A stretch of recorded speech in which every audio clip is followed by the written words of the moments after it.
wherever you domicile across the globe, I say good day to you all. Please, we indigenous people of Biafra,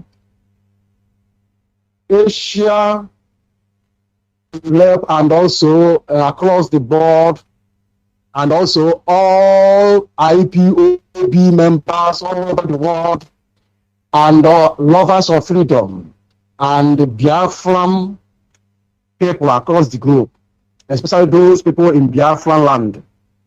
I say, may God bless you, all of you. Please, we urge everyone, all our listeners, please pay attention this morning, because we come here with a new edition and also things that will interest you. So we ask everybody to pay attention, very close attention, on what we are going to discuss today. But before we go on, as we are all protocols demand, we must call upon the name of Chukwu Kikabiama. Before we proceed. That is why we are so different from other Orthodox or other radio outlets or radio or media houses. This is why indigenous people of Biafra are outstanding. We are different. We are very special people. That is why we are doing our own things in a unique way. Before I proceed, let me call upon the name of Chukwu Kikabiama.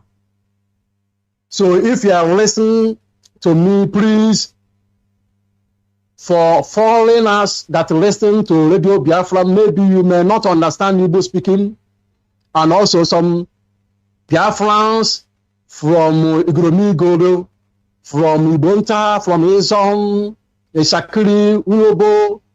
Please bear with me, because I'm about to call upon the name of Chukwu Kikabiama in heavenly language, as our leader rightfully said.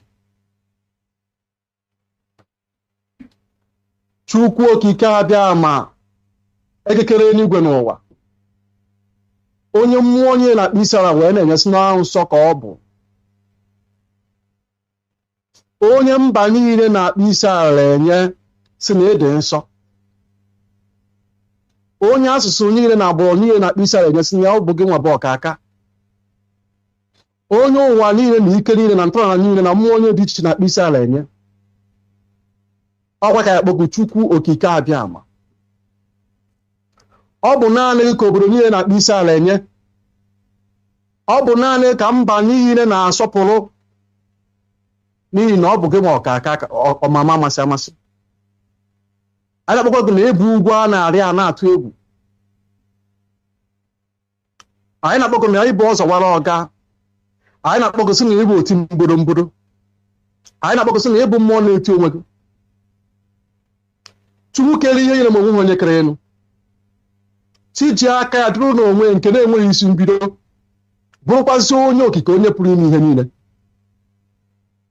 Mee ka anyị bụ ụmụ gị n'ụbọchị nke taa gbakọ n'iru gị, ịkpọkọ aha nsọ gị, ibuli gị elu, na ịja gị mma na ikwupụta ife na-eme n'ime ndụ anyị. Ọsọ gị nwa bụ Chukwu Okike Abiama bụ onye anyị nwere, anyị nwere chi ọzọ, anyị nwere aha ọzọ. Ya ka anyị ji wee na-ekwu okwu n'isi ụmụnne anyị niile bụ ndị Biafra, ebe ọbụla ha nọ n'ụwa sọtụrụ, ka anyị na-echepa ncha ya n'iru gị dịka aja dị ndụ, ọbụla aja nwụrụ anwụ. Si biko dube fa ncha, chekwa abafa, nekwe onye ndu anyị Ọhamadike, nekwe ka ọ nọ n'aka ndị iro, nekwe ka ndị ọjọọ na-akpa nkata otu ha esi wepụ ndị ya n'ike. Mana onye ịnọnyere bụ onye ịnọnyere, onye ahụ bụ eze. N'ihi na onye si na ọ ga-adị ga-adị, na o nwere ihe ndị ọjọọ na mmadụ ọjọọ pụrụ ime. Ọgwa ka ya kpọkọgo ụtụtụ efe n'abalị, maka na ọ bụ naanị gị bụ ọmama amasị amasị.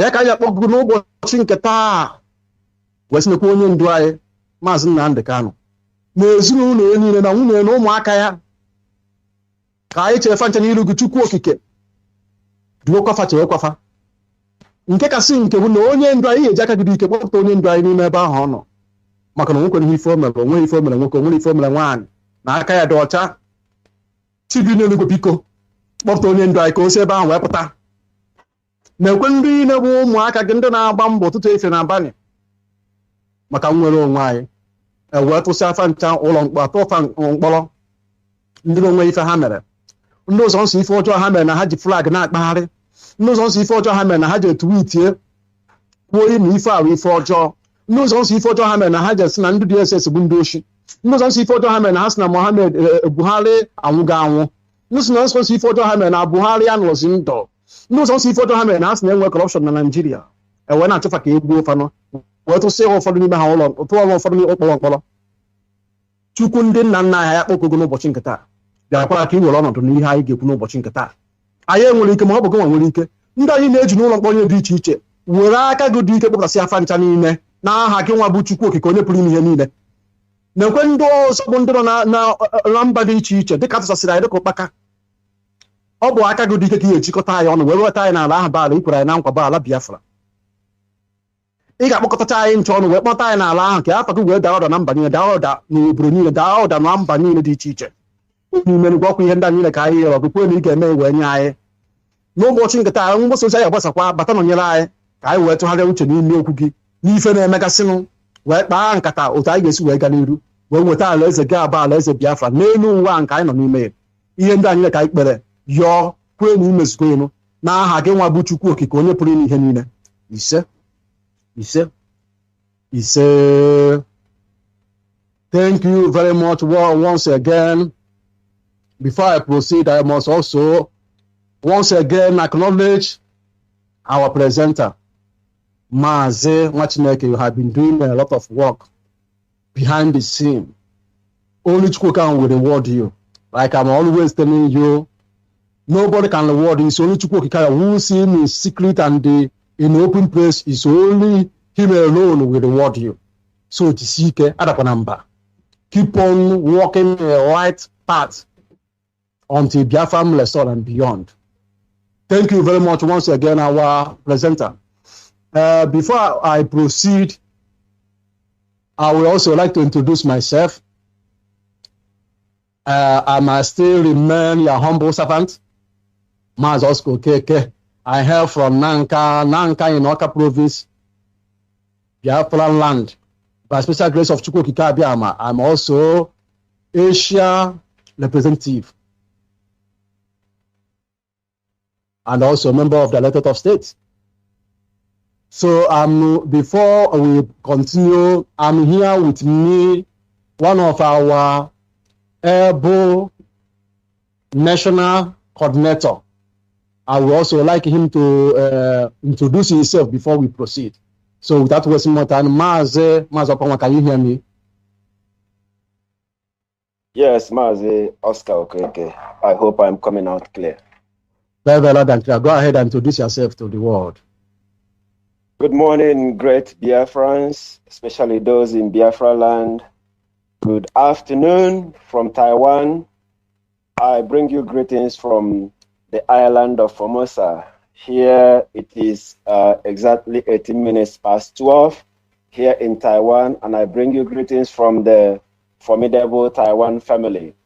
I say good morning, good afternoon, good evening, good night, depending where you are listening and where you're hearing us from. My name is Mazi Charles Opangwa. I heard from Item. Item is in Bende District, Umuahia Province. And by the grace of Chukwu Okike Abịama, I serve the indigenous people of Biafra in Taiwan in the capacity of Taiwan National Coordinator. I urge you all to relax, bring your chair, get your pen, get your paper. Today's edition is going to be an explosive one. We are here to bring you the truth, pure gospel, as you usually know that in Radio Biafra, we speak nothing but the truth. So stand by as we bring you the truth and bring in light those things that the enemies are trying to hide from you. Mazi Nwachineke, I hand you over the microphone. I stand by. There. There, well, thank you very much. That is a very lovely comment and also statement from our Able National Coordinator, Mas Opanwa. Thank you very much and also wonderful introduction. So our listeners across the globe and also lovers of freedom, wherever you domicile, please pay attention. And also those people in the motherland, in the Biafra land, please pay attention. As we all know what is going on the 18th, 19th, and also 20th. We all know what we have at stake. And all Biafra knows what we are about to witness that very day, this coming week. So our topic today, as you are listening, because our people always like to hear our topic today. Our topic today is about our leaders, extraordinary rendition, and also court case, 18th, 19th, and 20th of January 2022. We are here to deliberate on these issues. Why these people extraordinary rendition our leader back to Nigeria? What is going on? What really transpired? I know we are not experts in the sense that we're not a Lego team, but that is common things even a common man or real man cannot understand in terms of Lego or rule of law, which is very obvious to every sundry to understand what is ongoing. First of all, we want to now kind of revisit what really transpired. And also we want all our listeners across the globe, those agents of darkness, for them to pay close attention what we are going to say today. Because when Zoological Republic shouting security, shouting rule of law, shouting corruption, they call it corruption. When they're shouting justice, when they're shouting due process, you may think they are about to execute justice. All this is very far away, very far from reality. We want to look into the genesis of all these things, how this thing began, what really transpired. I'm very ashamed. I know we are not experts, but I'm so ashamed of myself when so-called learned people, when so-called academians, we now stood and begin to make some utterances that baffled me. When they said our leader John Bell, our leader John Bell, our leader John Bell, I don't understand it at all. And these things are so-called people that so-called journalists, TV presenters, those people that you will now say they went to school, they're experts in their disciplines. Today, we, like nobody, we come out and doing things by the guidance of Chukwu Kikabiama. These people, we assume they're experts. They are making terrible mistakes. Even some lawyers, you may think that these people, they are well-learned, yet they're still making the same mistakes. Imagine some lawyers and also some people will now open their mouth and start saying that our leader John Bell, because I want to bring back our intention, what really transpired. The very date they scheduled for our leader to come back to Abuja High Court to defend his bail. Our leader promised that he will come with 1 million people, Master Abuja. It's very unfortunate that Nigerian military went to our leader's house, massacred 28 people.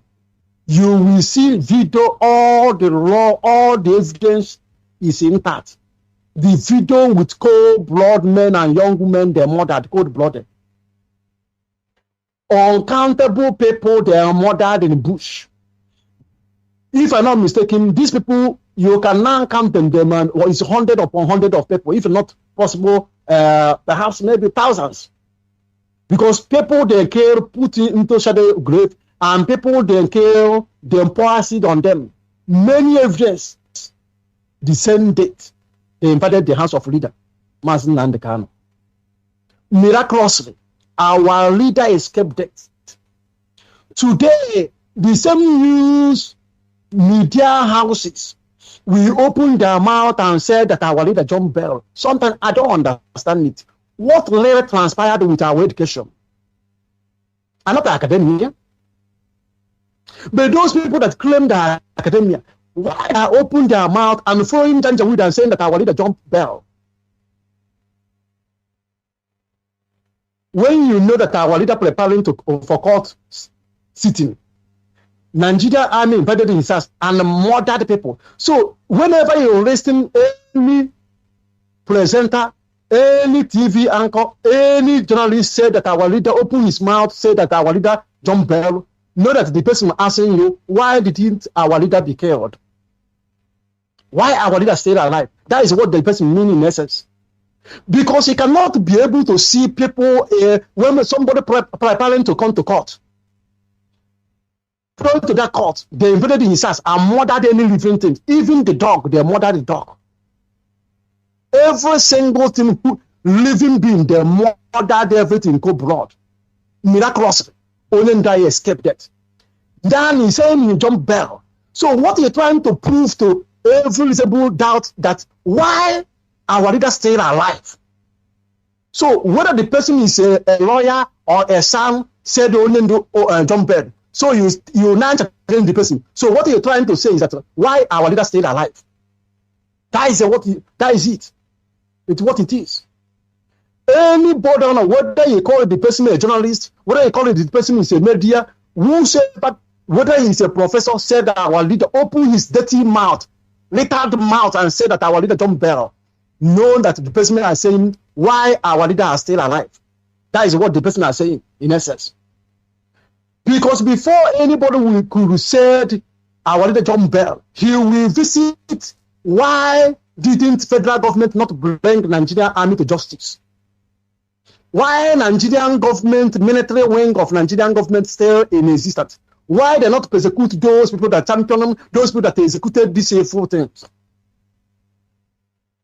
Why they not bring these men that bring their men to our leader's house? Why? Why are these people still loose? Why does these people are moving freely in Nigeria? Why? By now, nobody should be talking about Bell, John Bell or not John Bell. This kind of John Bell, he never existed. He never exists. What people supposed to be talking about, these men that allow make our leader, trying to assassinate our leader and our leader escape. Why they are not yet bring to justice? This could be the story. It baffled me, even people you see that they call themselves media, call themselves their media presenter, they call themselves their this, they will even open their dirty mouth saying that our leader John Bell. Very shameful thing. I don't understand the type of journalism they acquired, the type of knowledge they acquired. I'm so ashamed of myself. At least when you talk to me, I say that I'm not a professional. Yes, you don't need to hold me accountable. We're not a professional. But those people that claim they are professional, they went to school in a specific discipline. They acquire knowledge as a journalist. They still open their mouth and making the same mistake, saying that our leader John Bell. Nothing like Bell. What they should be saying, why Nigerian Army, Air Force, Navy not yet bring to justice? This could be the topic. In fact, when anybody pose you, our leader John Bell, he's saying, oh, are you saying why our leader not dead by now? Is it what you are saying? Because that is it. When anybody said our leader John Bell, he says, so what you're trying to say, why our leader stayed alive? Case closed. Because he cannot be able to say that our leader John Bell Whereas that those people that invited our leader's house are still working freely. Nigerian government never deemed it free to bring these people to justice. So whether you are a son, whether you are you call yourself a local Illuminati or whatsoever you luminary or whatsoever you may call yourself, I don't care. But when any day you open your mouth and said our leader John Bell, in fact, I don't know what we are saying. Because this is a wickedness in highest order. So whenever you hear anybody say the John Bell, ask the person, so you are among the people that are saying why our leader stayed alive. Let on the reply them like this way. When anybody said that our leader John Bell said to me, so you are the one that's saying that our leader, why our leader stayed alive? Because by now they could have catch Nigerian government. I mean Nigerian military, Brutai and the rest of them. Then bring them to justice. Court martial them because what they do is the wickedness in highest order. Why they bring him?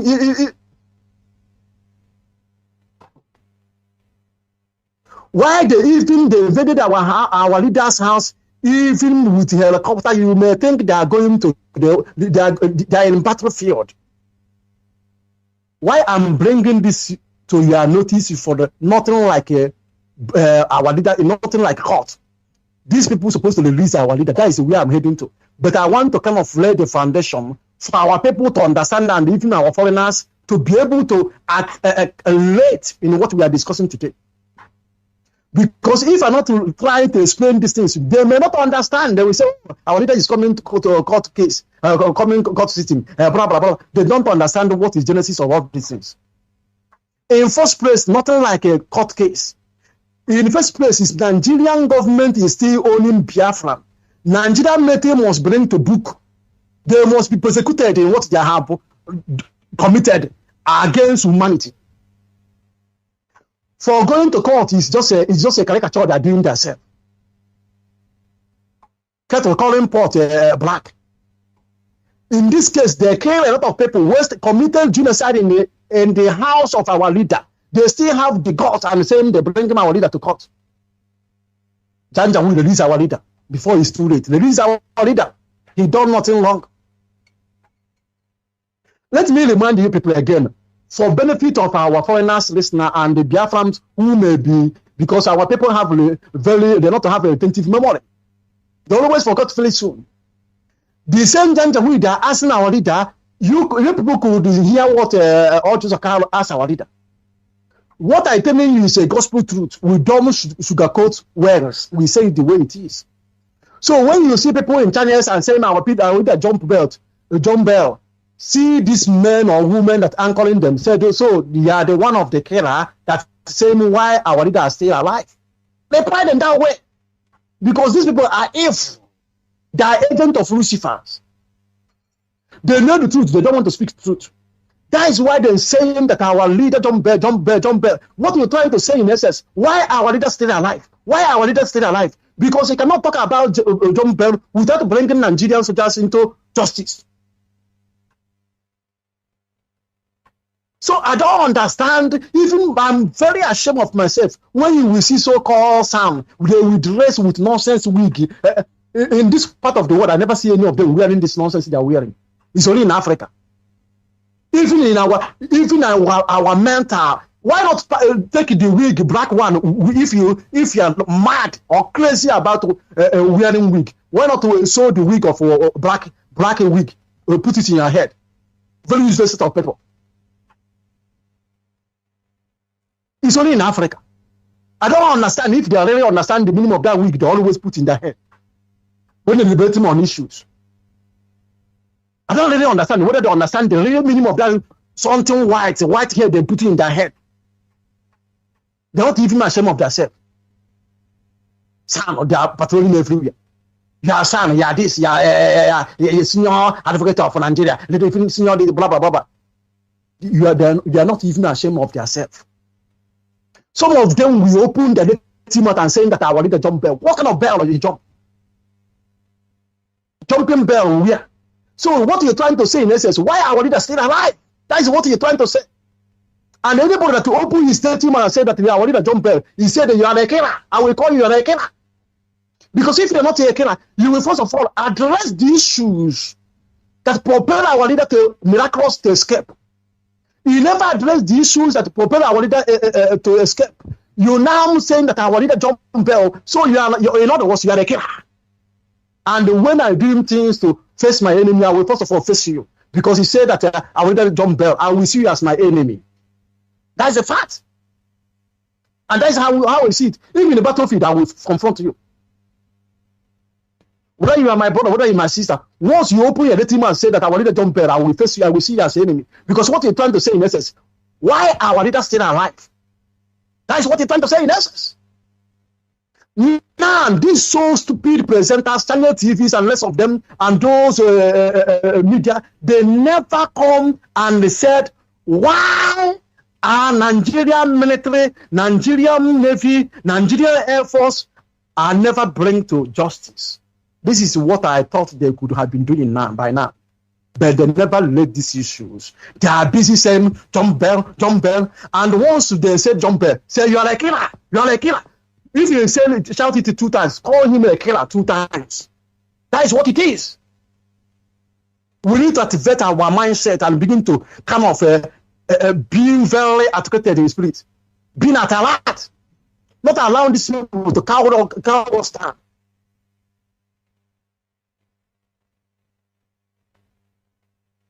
Now, miraculously, our leader escaped. They never visited what make our leader to escape. What they're saying is escape, is a jump bear. Even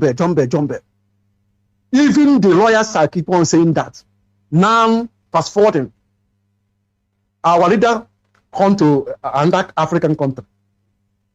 Not even with Nigerian passport. The same people that are saying rule of law, abduct our leader from that place. Brought him back to Nigeria. Nobody saying the manner and the way they brought our leader to Nigeria. Now they say he will now face they will now face justice, due process. I don't understand all these things. What kind of a hypocrite? And here we speak the truth the way it is. You went to another country and abduct someone and do something to him back to Nigeria. And today he is saying that you want to. Oh, a lot of things are going amiss. Evil are multiplying, and our people are especially hopelessly watching without little they can do. And all this is a conspiracy in higher sword against Biafrans.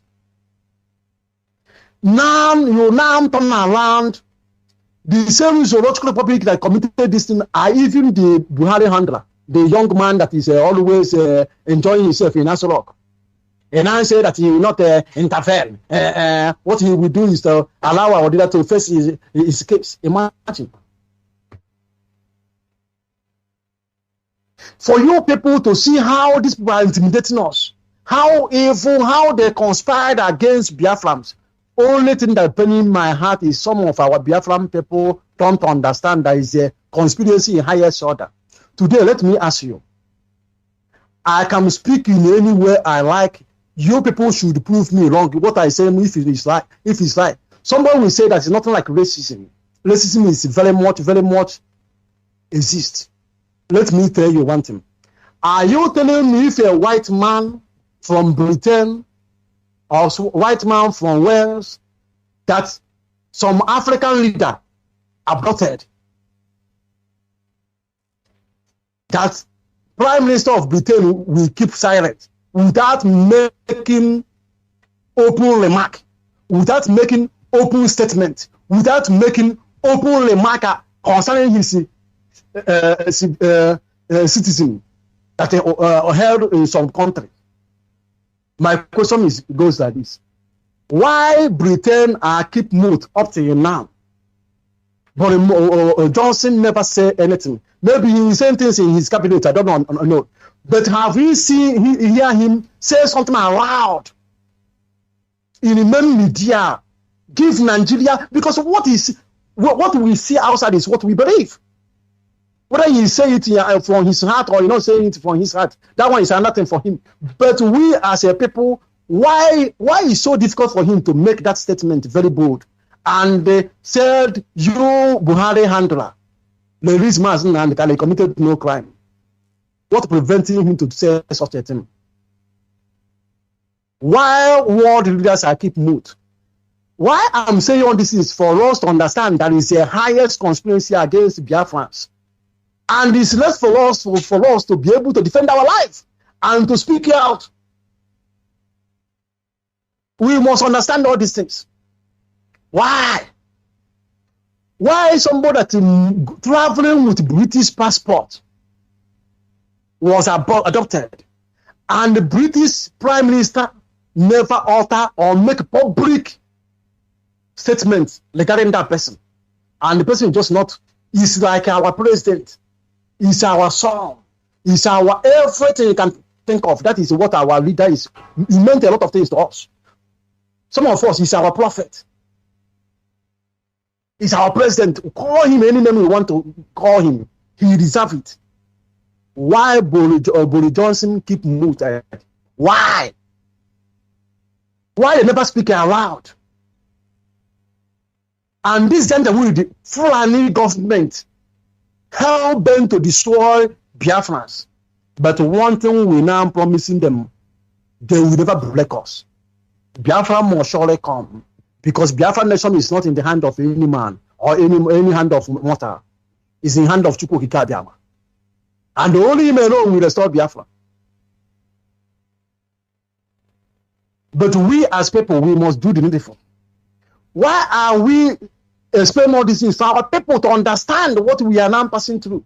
For our people to understand when they said court case, for us to understand the genesis of all this court case.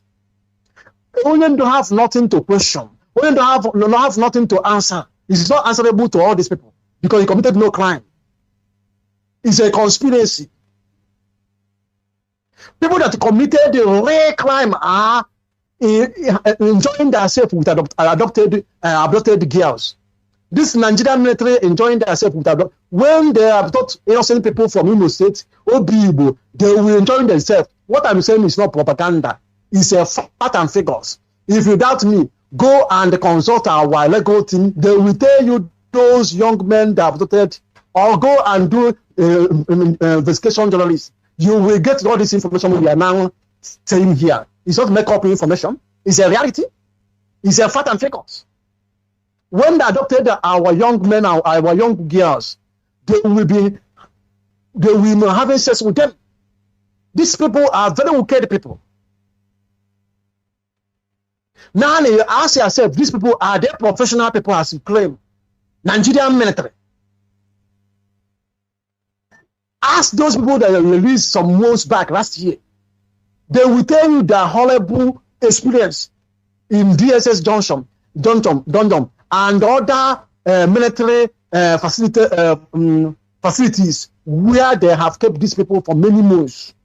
They use them as sex slave. What we tell them the world is fact and figures. We don't lie in here. We speak it the way it is. The same people will turn around and say we want to follow due process. What kind of due process are you want to follow? When you claim people, you go down 28 people and counting almost thousands of them. And the same people are saying they want to do process. And some of them are very idiotic people are saying they don't bail. So any day you see people, whether from Biafra extinction, say that I will need a don't bail, call the person a killer. That is what Mazi Nwachineke tell you today. It's taken away from today's preaching. Any day you listen to anybody say that our leader John Bell, call the person a killer, you are a killer. You listen to Sam say that Nigerian Sam say that our leader Mazi Nwachineke John Bell, call the person, you are a killer. That is a takeaway today's thing. Never forget it. So why I'm saying all these things, I'm saying you see this thing where they will commit a lot of atrocities. They will also come back and say due process. What kind of due process? So Biafrans, please, it's time for this time around. We don't need to kind of gossiping or distractions. We need to focus 100% in freeing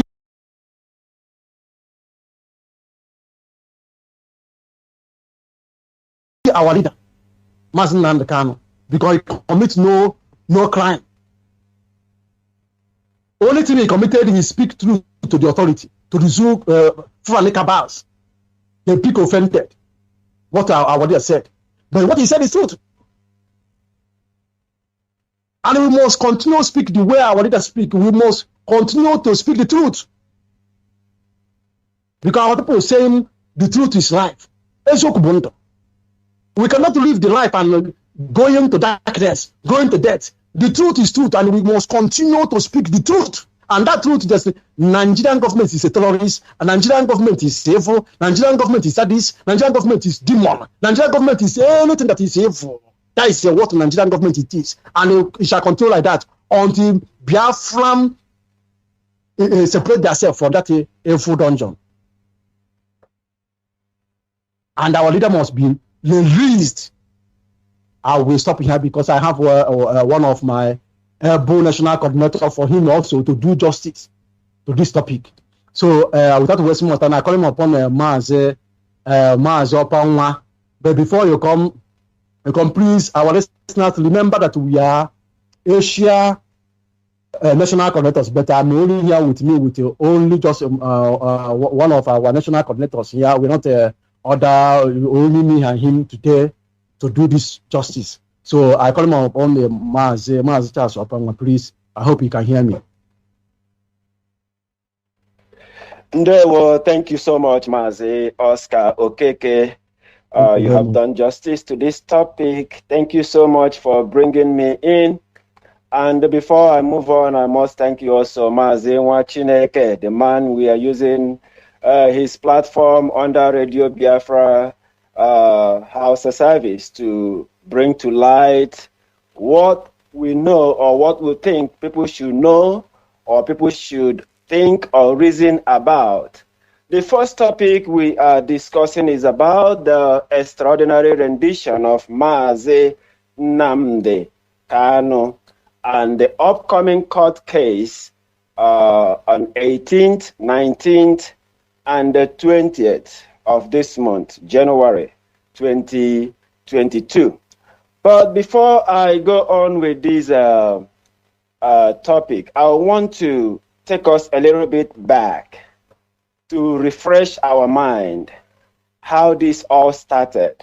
Then we can deal with the main issue. For those of our listeners who doesn't know or who doesn't really understand when we say our leader, our leader, our leader. When we talk about our leader, there's no other person we are talking about except Mazi Nnamdi Kanu. He is the leader of the indigenous people of Biafra worldwide. And he is also the director of Radio Biafra and its television, Radio Biafran Television. Currently, Mazi Nnamdi Kanu is in the Nigerian Secret Police dungeon. He has been there since June. He has been there since June 27th, 2021. And he will be appearing in court. And it seems that people are so obsessed about the upcoming court case. But the question remains, is he supposed to appear in the court?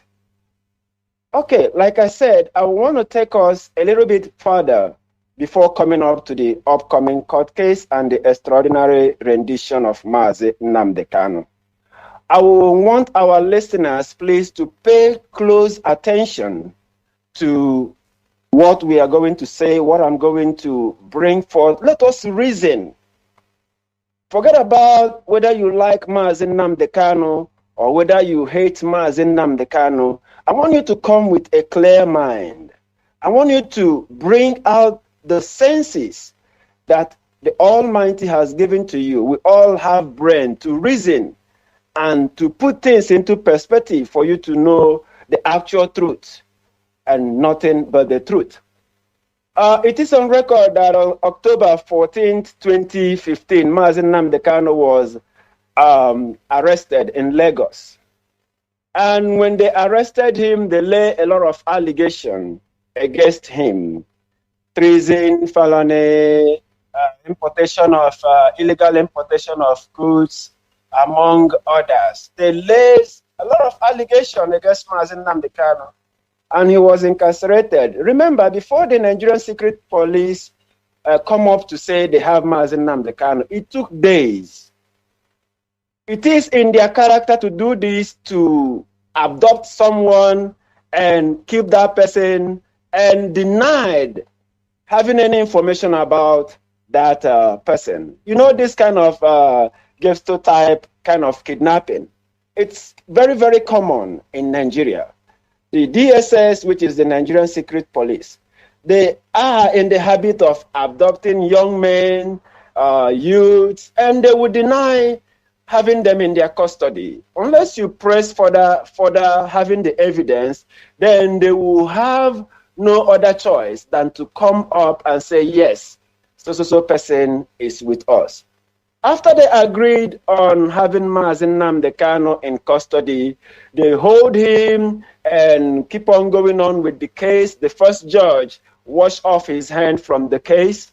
And the second judge, having seen the case, knowing that Mazi Nwachineke did not commit any crime, being on a radio station, speaking to your people and telling them about the evil that is that is taking place in your place, it's not an evil. Telling your people to get ready about what is about to come.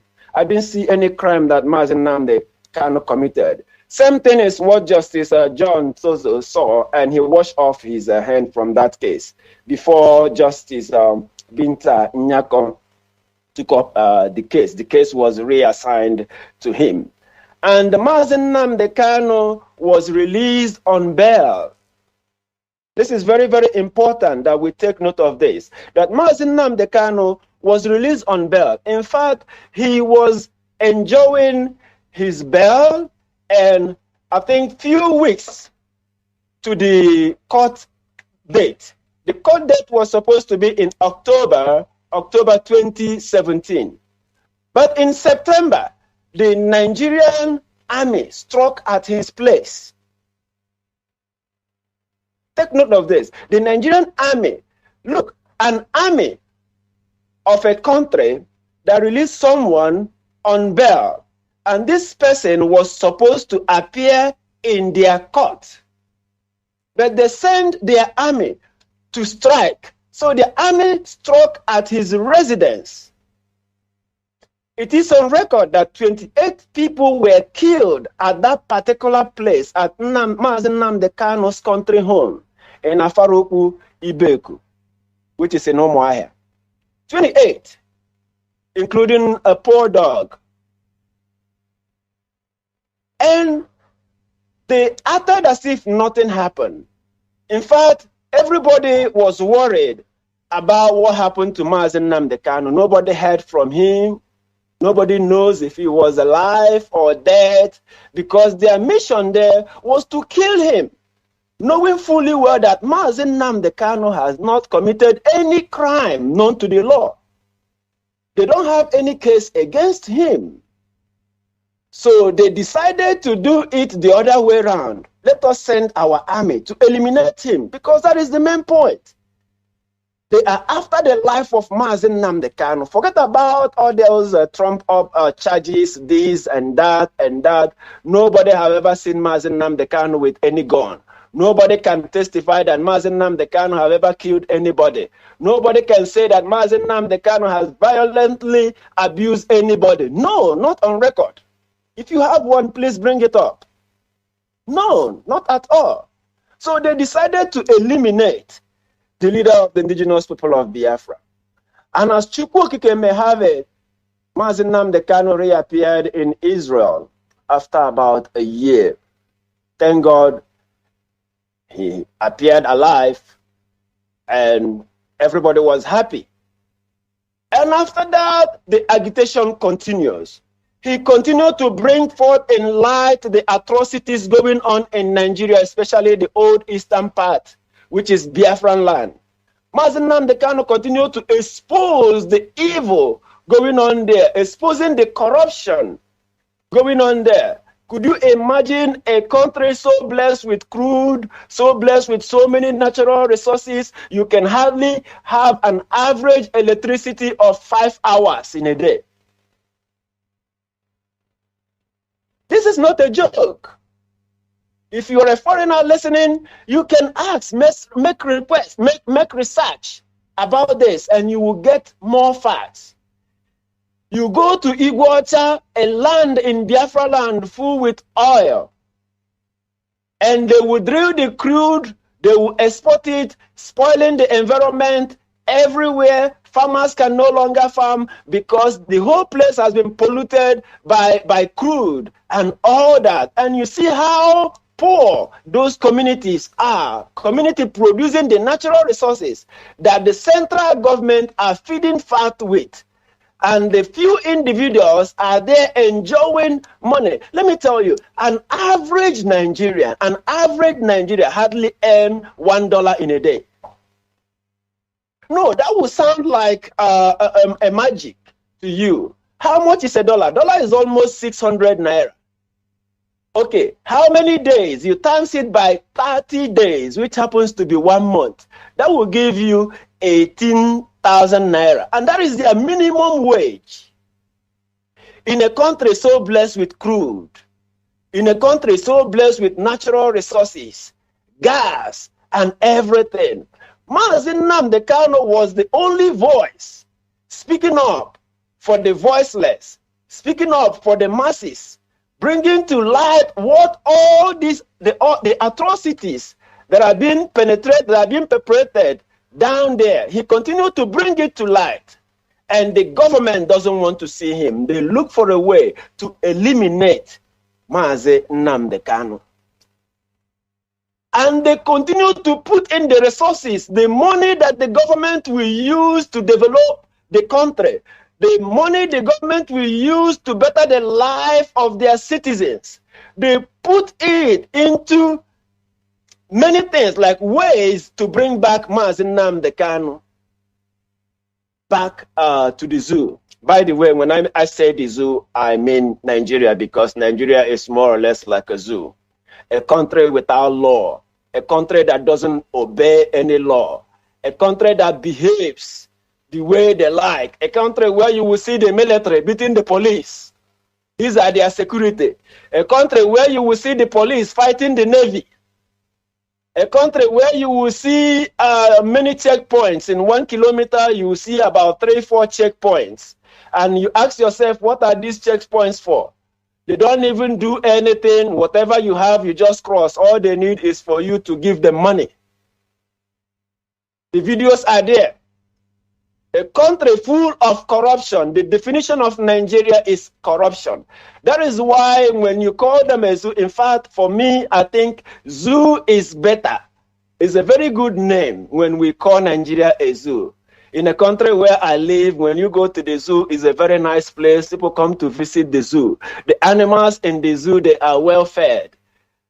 Full 24 hours electricity. They get their shower at their desired time. And calling Nigeria a zoo is, I think, a kind of blessing. Nigeria is more or less a jungle. The survival of the fittest. Nigeria is a jungle, indeed.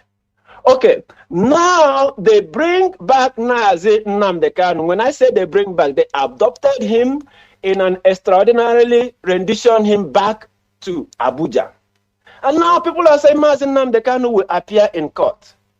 Technically, Mazi Nnamdi Kanu is still in Kenya, because Mazi Nnamdi Kanu was adopted in Kenya. When I say abducted, he wasn't arrested. And the Kenyan court has established it. There is nothing like extradition. They don't have any record of the arrest of Mazi Nnamdi Kanu in Kenya. Then how come Mazi Nnamdi Kanu is in DSS dungeon in Abuja? This should be the big question. that the world should be asking. This should be the big question that those who call themselves the learned ones, this should be the big question, the puzzle for them. The Kenyan government have established it in their own court. We do not have any record of arrest of Mazi Nnamdi Kanu. We do not have any signed agreement, any extradition of Mazi Nnamdi Kanu from Kenya back to Nigeria. So the question now comes up, how come Mazi Nnamdi Kanu is in Nigeria? So the Nigerian government, the extraordinarily rendition Mazi Nnamdi Kanu from Kenya to Abuja, which is a very big crime in international law. For the record, Mazi Nnamdi Kanu departed Britain to Kenya as a British citizen. And Kenya admitted him as one. Kenya admitted Mazi Nnamdi Kanu as a British citizen. And how come he's being removed, if at all that Kenya wanted to remove him, if at all they wanted to deport Mazi Nnamdi Kanu, the place to send Mazi Nnamdi Kanu should be Britain, because he arrived in your country as a British citizen, presenting his British passport, and you stamp him in as a British citizen.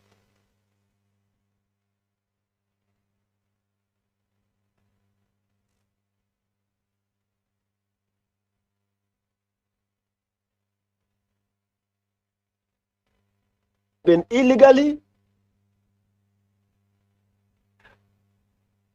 Sorry for that interruption. According to international law, they say the removal of a person from a foreign country in which he had been illegally arrested to another country is tantamount to abduction. And this is a serious injustice. Serious injustice. Somebody was in a country and you took that person from that country to another country. It's a serious injustice. By the way, he wasn't in that country as a nationality of the country that you send him or you remove him, if at all. Let's assume Kenya wanted to send him back. Kenya should send him back to Britain. Why bringing him back to Nigeria? Because it's against international law to do so. International law has the protection. When we talk about abduction, that means you took that person by force. You took that person out of his will. You took that person against his will. He did not agree to that, but you took him forcefully from a particular point to a third country where he is not even a citizen of that particular country. Okay, now let's take this a little bit down. According to Article 5 of the Hague Convention, when this relates to conflicts about nationality. When you go there, they say a person having more than one nationality shall be treated as if he had one. Let us assume that somebody, you have 3 nationalities or you have 4 or 5.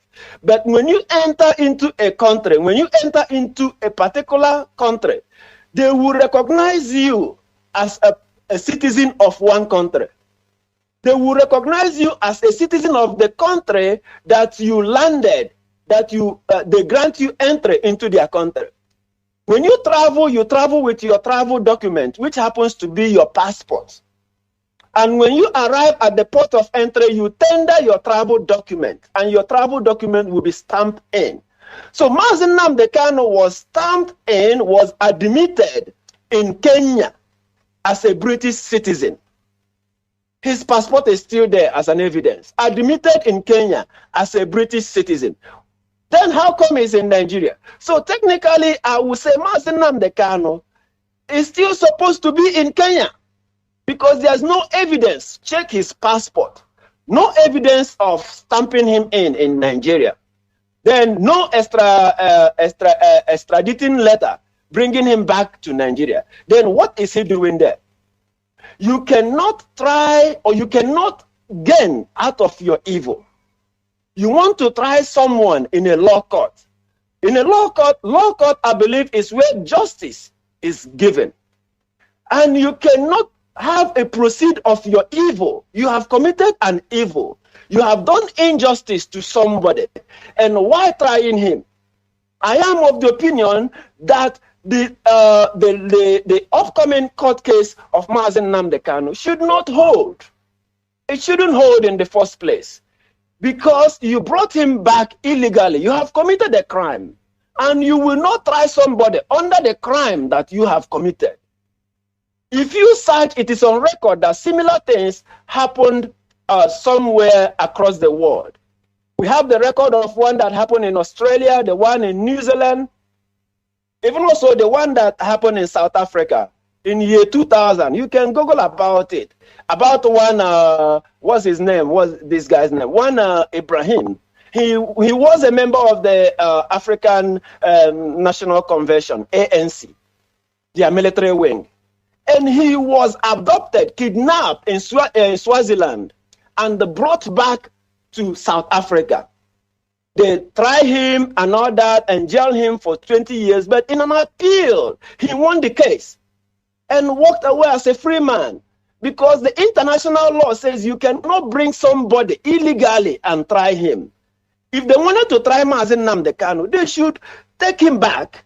They have two options. Either you return him back to Kenya and apply for an extradition letter, or you take him back to Britain, where he is a citizen. By the way, Mazi Nnamdi Kanu already renounced his nationality as a Nigerian citizen. The last passport he used was issued, according to Malami. It was issued in 2013. By the way, Malami is the Minister of Justice in Nigeria. Mazi Nnamdi Kanu, Malami made it known that Mazi Nnamdi Kanu's passport was issued, the last passport was issued in 2013.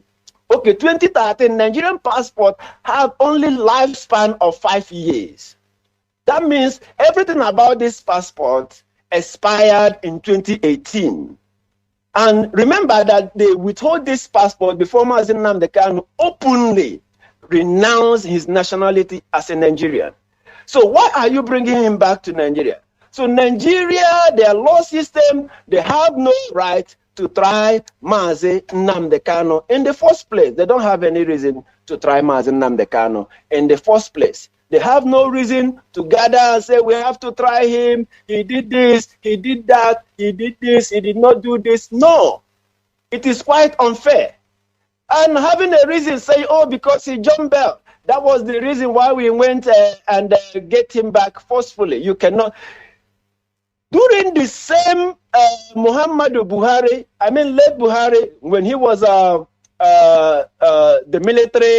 military head of state of Nigeria in 1983, I guess, he tried to do the same, commit the same thing by kidnapping Umaru Dikko from London, trying to bring him back to Nigeria to face the law after the coup. Remember, Muhammadu Buhari, if we are saying who committed treason, it should be Muhammadu Buhari. Because when you forcefully remove a government, a democratically elected government, you forcefully eject them from the office, that amounts to treason. If anybody should be tried of treason, it should be Muhammadu Buhari or whoever that is representing him or whoever that is acting in that capacity, and not Mazi Nnamdi Kanu. Because Mazi Nnamdi Kanu have not committed any evil against the state. He have not committed any crime against Nigerian state. No law court have established one against him. So holding him in the dungeon is quite injustice. It is against his fundamental human rights. And using the excuse that he jumped bail, that was the reason why the Nigerian state, NIA, Nigerian intelligence, they went there, and NIS, they went there and do that. It's not an excuse to go across the border and act. It's just like, should I call these international gangsterism? Like you leave your place and you go to another place and you act and do what you want to do and leave. And I still wonder why Kenya is not talking. Do Kenya even have a government? How come you're not even talking? You're not mentioning this. How come somebody, another country, can intrude into your country, perpetrate their evil, and go away, and you're keeping your mouth shut? This is to tell you the level of corruption in Africa, the level of corruption by these African head of states. Another country came into your country, do this, they did this and went, and you did not. You only oh, there is nothing, we have no record of this. And after you have established you have no record of extradition, you have no record of deporting him, then why you are not speaking out? Why you have not condemned the Nigerian state for coming into your country, kidnapping somebody that is legally residing in your country at that moment? And also, I am blaming the British government. They haven't done well about their citizen. This is the first time that I'm hearing that a British citizen is being kidnapped, is being taken forcefully from one country to another country, facing illegal trial and the British government decided to keep mute as if nothing happened. This is the level of evil going on. This is conspiracy against Biafrans. So if you are a Biafran, it is time for you to speak out and condemn this evil. Not minding whether you like Mazi Nwachineke or whether you hate Mazi Nwachineke, because injustice to one is injustice to all. We must rise up with one voice and condemn this evil. You shouldn't be partial while condemning evil. When you condemn this, you condemn that. You make it known to the world that this shouldn't be so in the first place. Bringing him back, claiming that he jumped bail is not enough reason. And remember, before the mentioning of jumping bail, I have said it that the military invasion of Kanu's country home in September 2017 was what prompted him to save his life. Also, as a human being, when they tell you they are coming to kill you, they are coming to do this, you will find refuge, you will run for your life. The prophets, they did that. Even Yahweh today, people will be going to church to pray and say, oh, Lord, do this, Lord. When they tried to kill the Messiah, he also ran away. The mom took him away to another country to find refuge. Same with Prophet Muhammad S.A.R. The same thing happened. When they wanted to kill him, he also ran from there to another spot. Only a tree that will hear they are coming to kill it. They are coming to cut you down, and you will stay there, wait. Because trees, they can move themselves. And as human beings, we have the options to try to find refuge, to try to run for our life, which was what Mazi Nwachineke did. Because of the invasion, because they tried to forcefully take his life. So I am saying categorically that the Nigerian government cannot benefit from their evil. Trying Mazi Nwachineke in a Nigerian court means Nigerian government has already decided what they want to do. You have committed something wrong. You've committed a crime, and you cannot sit upon your injustice trying to say, oh, you're going to judge this person. No. The best thing that the Nigerian government would do or should do is to take Mazi Nwachineke back to Kenya, or take him back to his country of nationality. I mean, the country of his nationality, yes, or where he resides. That is what I have to say in this particular thing. And I also remind Biafrans that Barrister Aloy Ejimako, he established a case, and that case will be coming up on 19. This particular case should even have more of media attention, because he is asking the Nigerian state, how come you invaded Mazi Nwachineke home? How come you tried to kill him? How come you went to Kenya and you kidnapped him, you tortured him? These are cases that have to do about his fundamental human rights, which the Nigerian state have already abused and trampled upon. So I call on all Biafrans to continue to support and pray for the people's leader, Mazi Nwachineke, the leader of the indigenous people of Biafra, and continue to condemn the act which the Nigerian state has penetrated, has done against this young man. His only crime was that he was asking for the freedom of his people. His only crime was asking for good roads for his people, asking for good drinking water for his people, asking for health benefits for his people, saying that my people cannot continue to die like this, and he continued to shout over it. So people should rally around and show their support for Mazi Nnamdi Kanu. And on 18th, the whole Biafra land, as it has been announced by Mazi Nwachineke, head of directorate, all of Biafra land shall be total lockdown in order to show the Nigerian state our displeasure, our anger against the injustice being done against Mazi Nnamdi Kanu. Mazi Nwachineke, I am going to take a break from here and hand you over microphone, and we'll still be back again on the other topic as we proceed. I don't know if you can hear me, Mazi Nwachineke. Yes, you have the I can hear you. Please Thank proceed. you very much. Thank you very much, Mazi Opanwa. You have done justice to this particular topic. Thank you very much. Our listeners is telling me, Mazi Nwachineke, Oscar. We are Asia representative, and also I'm here with me with Mazi Opanwa. He's the one that just spoke now. And we are going to second topic. The second topic, it says the need for us, indigenous people. In fact, this second topic is not only about Biafrans. Oduduwa Nation, take note. Hausas, take note. Middle Belt, take note.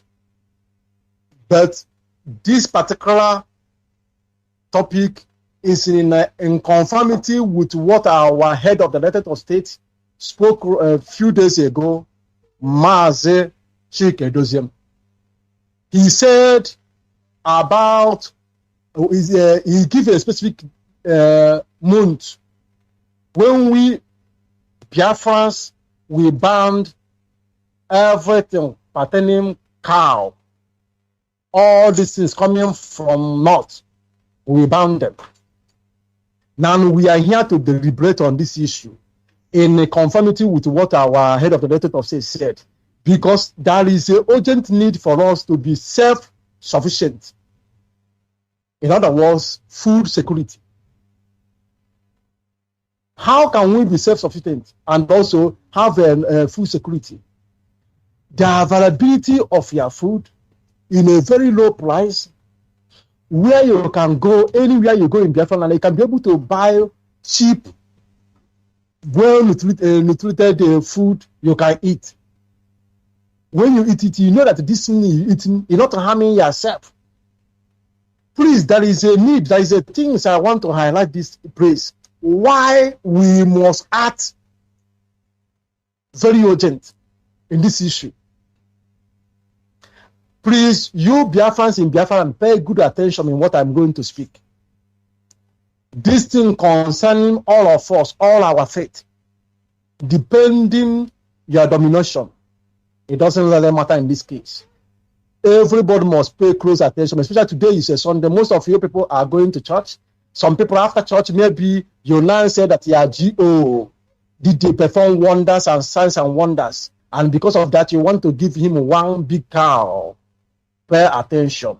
You bishop, pay close attention. You members of church, pay close attention. You ordinals, pay attention. You Ndogomo, pay good attention. What we are about to discuss is pertaining all of us. It's very, very important for us to pay good attention in what we are about to discuss this morning. This second topic is very, very, very, in fact, it's very imperative that we pay close attention. Why? It pertains about our spirituality. Those people believe in Ogomo, it's pertaining about our spirituality. Those people that believe in Pentecostal church, it pertains about our spirituality. Very, very important. Let me begin with a food security, whereby we now enter into modern agriculture, where we be now plant like a yam in abundance, where you can get one tube of yam, very big one tube of yam, like 30 naira or 20 naira. So even the poorest man will be able to eat. Where you can get a sweet potato like 10 naira. All these things is flexible, is possible when we now engage ourselves in this particular topic of two, the need for us to be self-sufficient. Let me relate this issue, please. Wherever you are, pay close attention. Even if you are pastor, pay close attention in what we are about to discuss this morning now.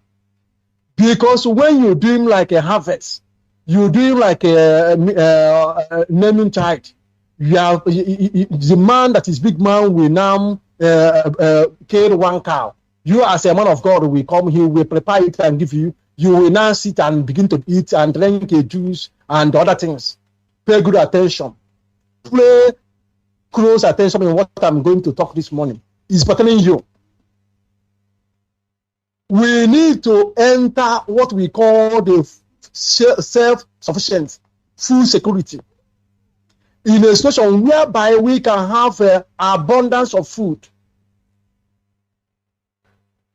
This topic will later bring us to a topic, but let me quickly go to this topic now. Why we need all these things in religious aspect? If you let me start from Pentecostal church, man of God pray for you, you now have a fruit of womb, and decided to come and give praise. You give one cow to care for church. That cow you're carrying, you don't know that this danger will have sex with the cow, injected it with all manner of evil they have in body. Do not only they have sex with the cow, they do some rituals with this cow. They send it back to Biafra land.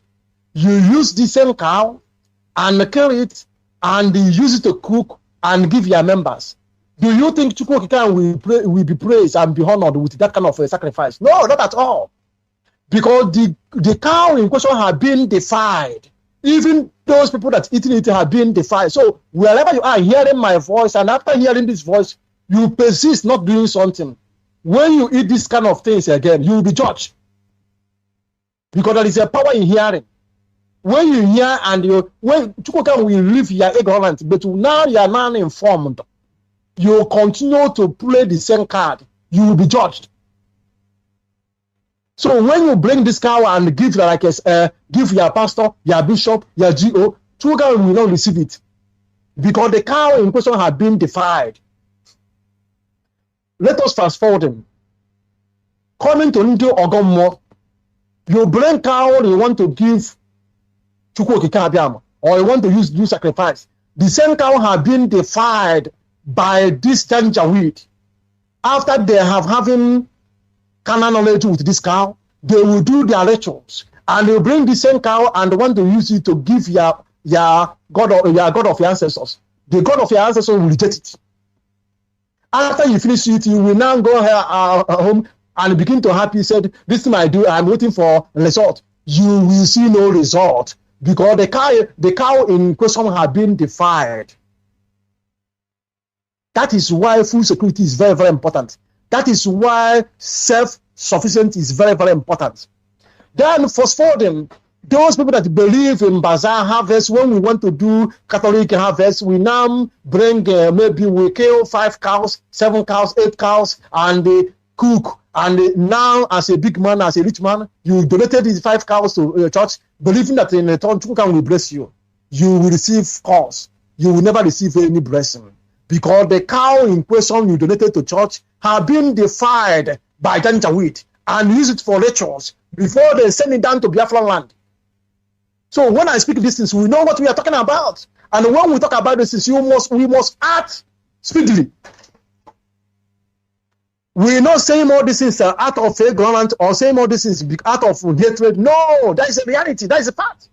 We must act very speedily. It cannot use this thing and give Chukwu Abiyama. Why? What you bring into the altar have been defied by janjaweed. Do you think these people don't know what they are doing? They know. We have evidence all over the places.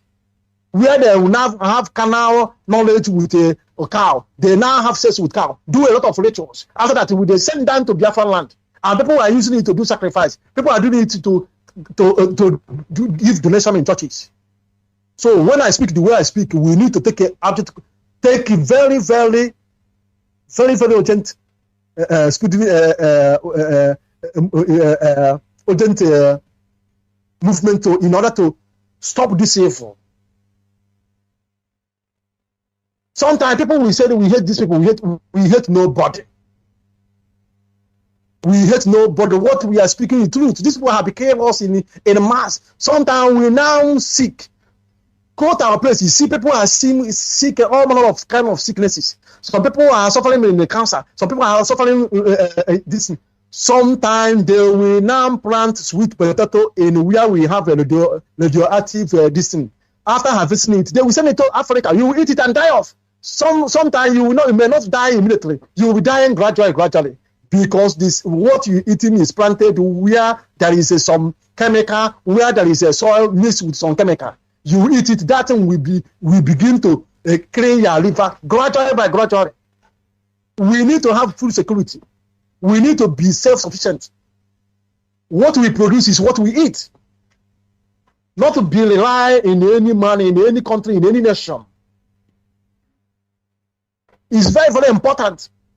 We don't need to this is not our own, it's not, you're now so rich and you're not even thinking about how you begin to cultivate rice, how you begin to cultivate sweet potato. How can you be able to make yam possible as a one tuber of yam can be very cheap as 30 naira, the one tuber of yam. So nobody will be able to think otherwise. We will not be able to hold us long so. This particular topic will bring me for third party. We have the third topic we have today about security. That is when Eastern security will play their own part. But now we're discussing this second topic. So if you are now having your money and investing in other things that is not meaningful, you're investing your money in a building hotels here and here, hotel. Some people are building something that is not even profitable. Invest in perishable food and bring some equipment to preserve those perishable food. Some small company is exporting some only vegetable. They are making so much money, millions of dollars. I could recall during the time of regime of P2B, we now started planting even logo, exporting it to other nations. We will need to embark in all these things in a way that we can now be those things we produce. We have a level of quality and also be very low. We now check the price. We don't care. We check the price. Make sure even the poor man can be able to be proud of 3 square meals in a day. If we can be able to achieve these things, that is when Biafra, then we know that we don't have power over us again. We now start Igbo. Food is Igbo that is eating. We know that we are the one that giving me that food. We know the content of that food that our cow is consuming. Not people that we have access with after all manner of rituals. They will transport it down to our place. Our people will now buying it and eating cost upon cost. And we say no to all this evil. And we must stand tall on this our decision. As it has been instructed by our head of the elected of state, Mazi Nwachineke. Our work is to make sure to enforce all these things and make sure that Biafran will safeguard our people. Some people will eat these things, they will develop one sickness. They will go calling him a brother of Jesus, the brother of Jesus. But they don't know that it's what you eat is killing you. But we have our own rule to play to stop this evil, untimely death, premature death, which we know we can be able to stop it. Why not we stop it? Planting our cassava, our maize, producing our chickens. Not the one they will inject with some chemical. Within 3 days, chicken, you will see him, he will now bounce. Before you know it, he will now grow like a balloons. Very big. You eat it, it will cause you another problem, another headache. We now check these people, what you use to feed your whatsoever your those poultry you have in your house. We know what you use to feed them to make sure the nutrient and the content is okay for consumption. We regret all these things. Not any place, anybody use any demonic something, he will send down to our place. You eat it and we cause you another thing. And we say no to these things. I don't see hate speech in it. After all, Europe are doing all these things. That is why today you from Africa, you send some tuber of yam, some place, if they get angry, they will seize it. Say they don't know what is this thing. They will send it. They will seize it. You will not say you don't have any say. Because it's in their territory. So we must understand all these things, understand how rule and all these things work, and we must act in accordance to safeguard our land and also to safeguard the life of our people. I will stop here, and also I call him our national. Please, national, go ahead and do justice to this Mazi Nwachineke. Please, I want you to say something about this food security in our land, for us to be self-sufficient. Please. Mazi Nwachineke, microphone back to you. Thank you very much, Mazi Oscar Okeke, the IPOB Asia representative and also a member of the DOS. I thank you, Mazi Oscar Okeke, for the opportunity once again. And our listeners, I welcome you. If you are joining us a while ago, we are here. We are the Asian coordinators. I, myself, and Mazi Oscar Okeke are here to bring up issues as it affects our people. My name still remains Mazi Charles Opangwa. I serve the indigenous people of Biafra here in Taiwan as the national coordinator. Mazi Oscar Okeke, the second topic we are discussing and the question you asked me pertaining food security. First of all, we should come to understand what is food security. The definition of food security will give us more insights and also encourage our people on what they have to do. I would say that the announcement, the pronouncement by the head of directorate, Mazi Nwachineke, about food security and also ban on some unclean meat in our land, it is in the right direction. Food security is the state of having a reliable access. Underline that word. Number one is access to a sufficient quantity of affordable, safe, and nutritious food. First, let me start with access. From access, we'll come to affordable and talk about being safe and nutritious part of it. As you can see in our land, it seems that everybody is into buying and selling. Most of our people, you hardly see young men in our villages. In the rural areas, they will all come out, oh, we want to go to the town. We want to go to the town. I am moving to the town to be with my uncle. I'm going to learn this trade. I am going to learn the other one. It seems that our mind has been conditioned in a particular form, which is buying and selling. And gradually we are losing it. When I say we are losing it from producing what we eat as it used to be. I remember when my grandmom, whenever we go to the village, we'll go to the farm, a very big farm. And our people will produce what we eat. Every family, they produce what they eat. Even in some communities, they will have like the jointly owned land, whereby the community will plant in that particular land. And during harvest, they will harvest it and share it accordingly to every member of that community, making sure that nobody is lacking of food. That is having access to food. Why is it important that we will have access to food on our own without relying on any other region or any other set of peoples to supply us food. Let me take us back a little bit. The food blockade during the war, during the Biafran war, the genocide being committed against Biafrans, majority of people died out of hunger. Majority of people die out of hunger, especially women and children.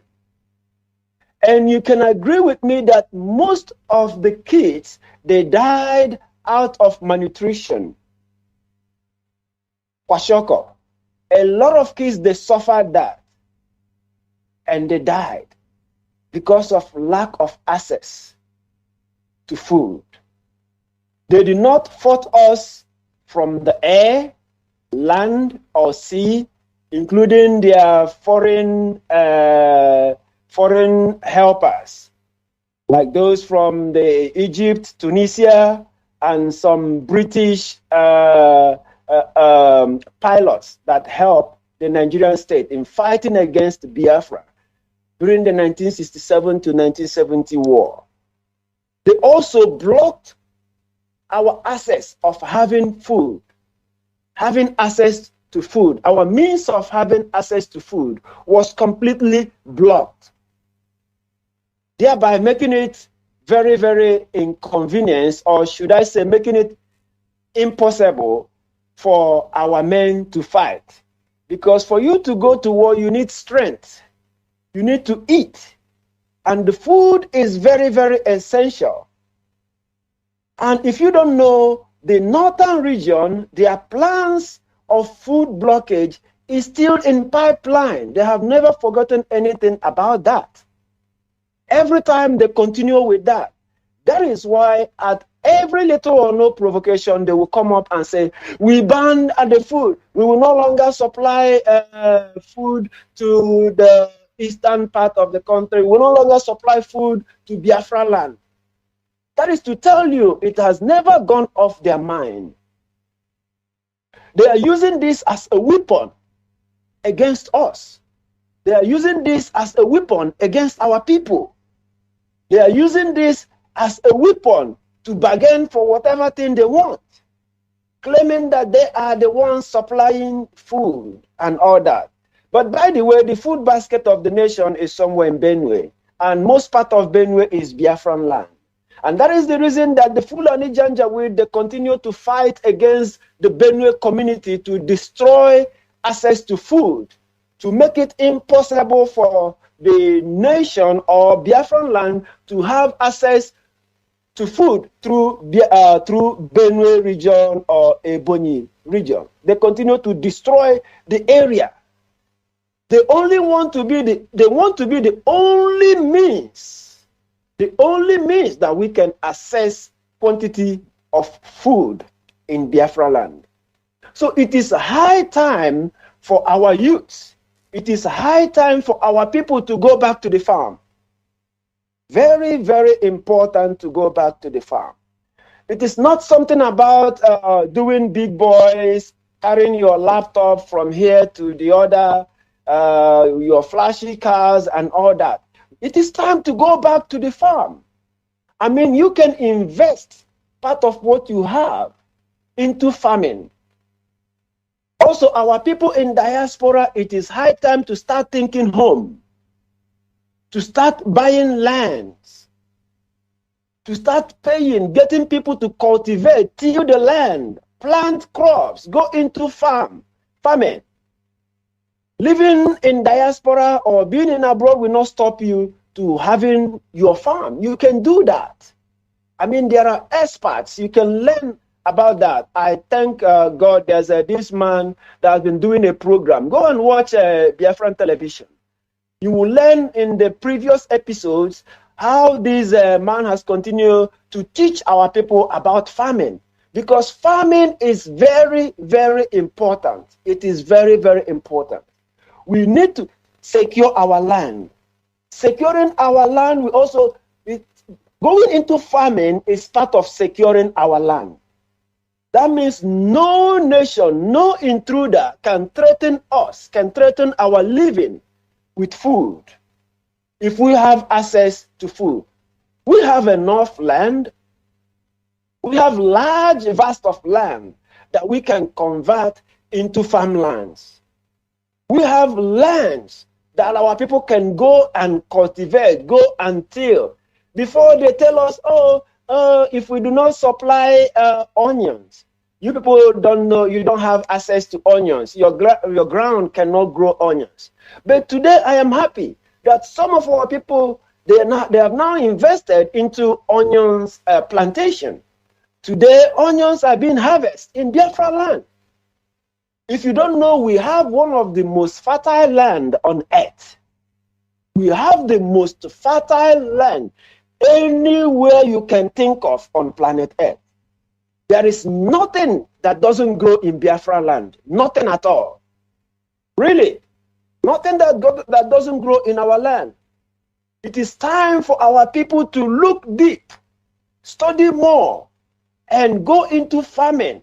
Not farming as you get one plot, and you do that. No, invest more money. The money you use in importing 10 containers, 50 containers, and one aboki will be in his office, giving you outrageous duty. And one clearing agent will be riding at your back, giving you outrageous amount of money to clear your goods from port. And for you to transport that goods from maybe Lagos to down eastern part, which is Biafra land, you pay a huge amount of money. Some spend more than $10,000 equivalent just to transport the goods. Some spend up to 20,000 US dollars, which is equivalent to 12 million thereabout, just to clear their goods from the wharf. And because of the COVID, you know that the shipment of goods from overseas back to Africa now has skyrocketed, tripled. Before, they said 40 feet used to be about $6,000 thereabout, but today it has doubled, more than that, plus 150%. So it is time for our people to map out some of the money they are using in all this buying and selling, shipping containers and all this. You can bring out one, okay, say I am going to invest 1 container worth of money into farming. And you start it. The best part of it is that nobody can come and tell you before you clear this, before you do this. You will sleep like a baby.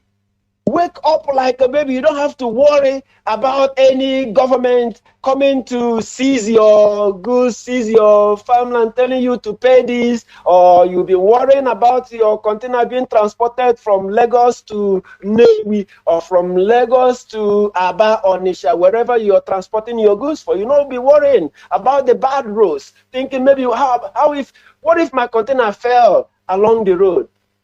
By the way, they don't have any insurance policy in Nigeria, unlike in other places whereby you can insure your goods and say during the transporting these goods from the wharf to its final destination, you pay a little amount to an insurance company in case anything happens. Those things doesn't work there. So it is time we think home, time we think about what to do, going back into farm. And when we talk about farm, it is not only about planting, cultivating plants. It includes even animal ranching. Yes, animal ranching. We can start doing that. You can have your own ranch. You can start, be it goat, be it chicken, be it Efibo, which is our local indigenous cow. Yes, and all that. You can start it in don't wait until you get 50 hectares of land for you to start. You can start in your small way, in a small way. If everybody should do that, Mr. A having a part of this cultivating, Mr. B even if it is one plot each person, each family cultivating in just a plot of land, you will see that the amount of food that we are consuming from the northern region will lessen. And by the way, let me tell you this, you are financing them economically, doing yourself disadvantage. Out of the proceeds they are getting from you, they finance their militants. They finance their foot soldiers that goes about destroying the farmlands and others. They do that in order to put you into a disadvantaged position, and then take advantage of that to say we are the only person doing this. People can think about planting carrots. You can plant carrots. Yes. People can think about planting watermelon. Don't let anybody deceive you saying it will not grow in the land. It's only over there that it will grow. No. Study about it. Find out how it works. Get an expert. Learn about it. I thank God that the leadership will be coming up with some education on agriculture, which some experts will be educating our people on how to go back into farming. Things that will help them to go into farm, to go back to our farmlands. We can get people, maybe in a country where you live, your best friend, you and him, you can do something like a cooperative. Okay, 5 friends getting together, getting a land or leasing a land, and so this year, let's do this. It will not cost you heaven to do so. Maybe you just, the money you will spend in 3 nights clubbing, you just put that money into that, and the other person will bring the same amount or higher amount. You contribute together before you know it. And I mean, this money will not even touch you. It will not shake you. You won't even have an impact of it. And when it's come, the season of harvest, we always talk about the season. The world we live in is a world of times and season. You take the time to plant, you take the time to cultivate, and you see the blessings of Chukwu Okike Abiama will be on your farm, because whatever thing we go into, whatever thing we touches, turns out to be blessings. And this is what surprises our enemies. They say, whatever these people touch, it turns into gold. We go to the mold, we touch the mold, we mold it, we started selling mold, it turns into gold. This is special grace that Chukwu Okike Abiama has given to Biafrans. And it is high time that we make use of this gift. It is high time that we put these gifts into practice so that we can have access and have a sufficient quantity of food in our land. Even when they bring their own, we are not saying embargo. No, don't bring your tomatoes, don't bring your yam, whatever. But it's up to us to negotiate whether we want to buy from them or we don't want to buy from them.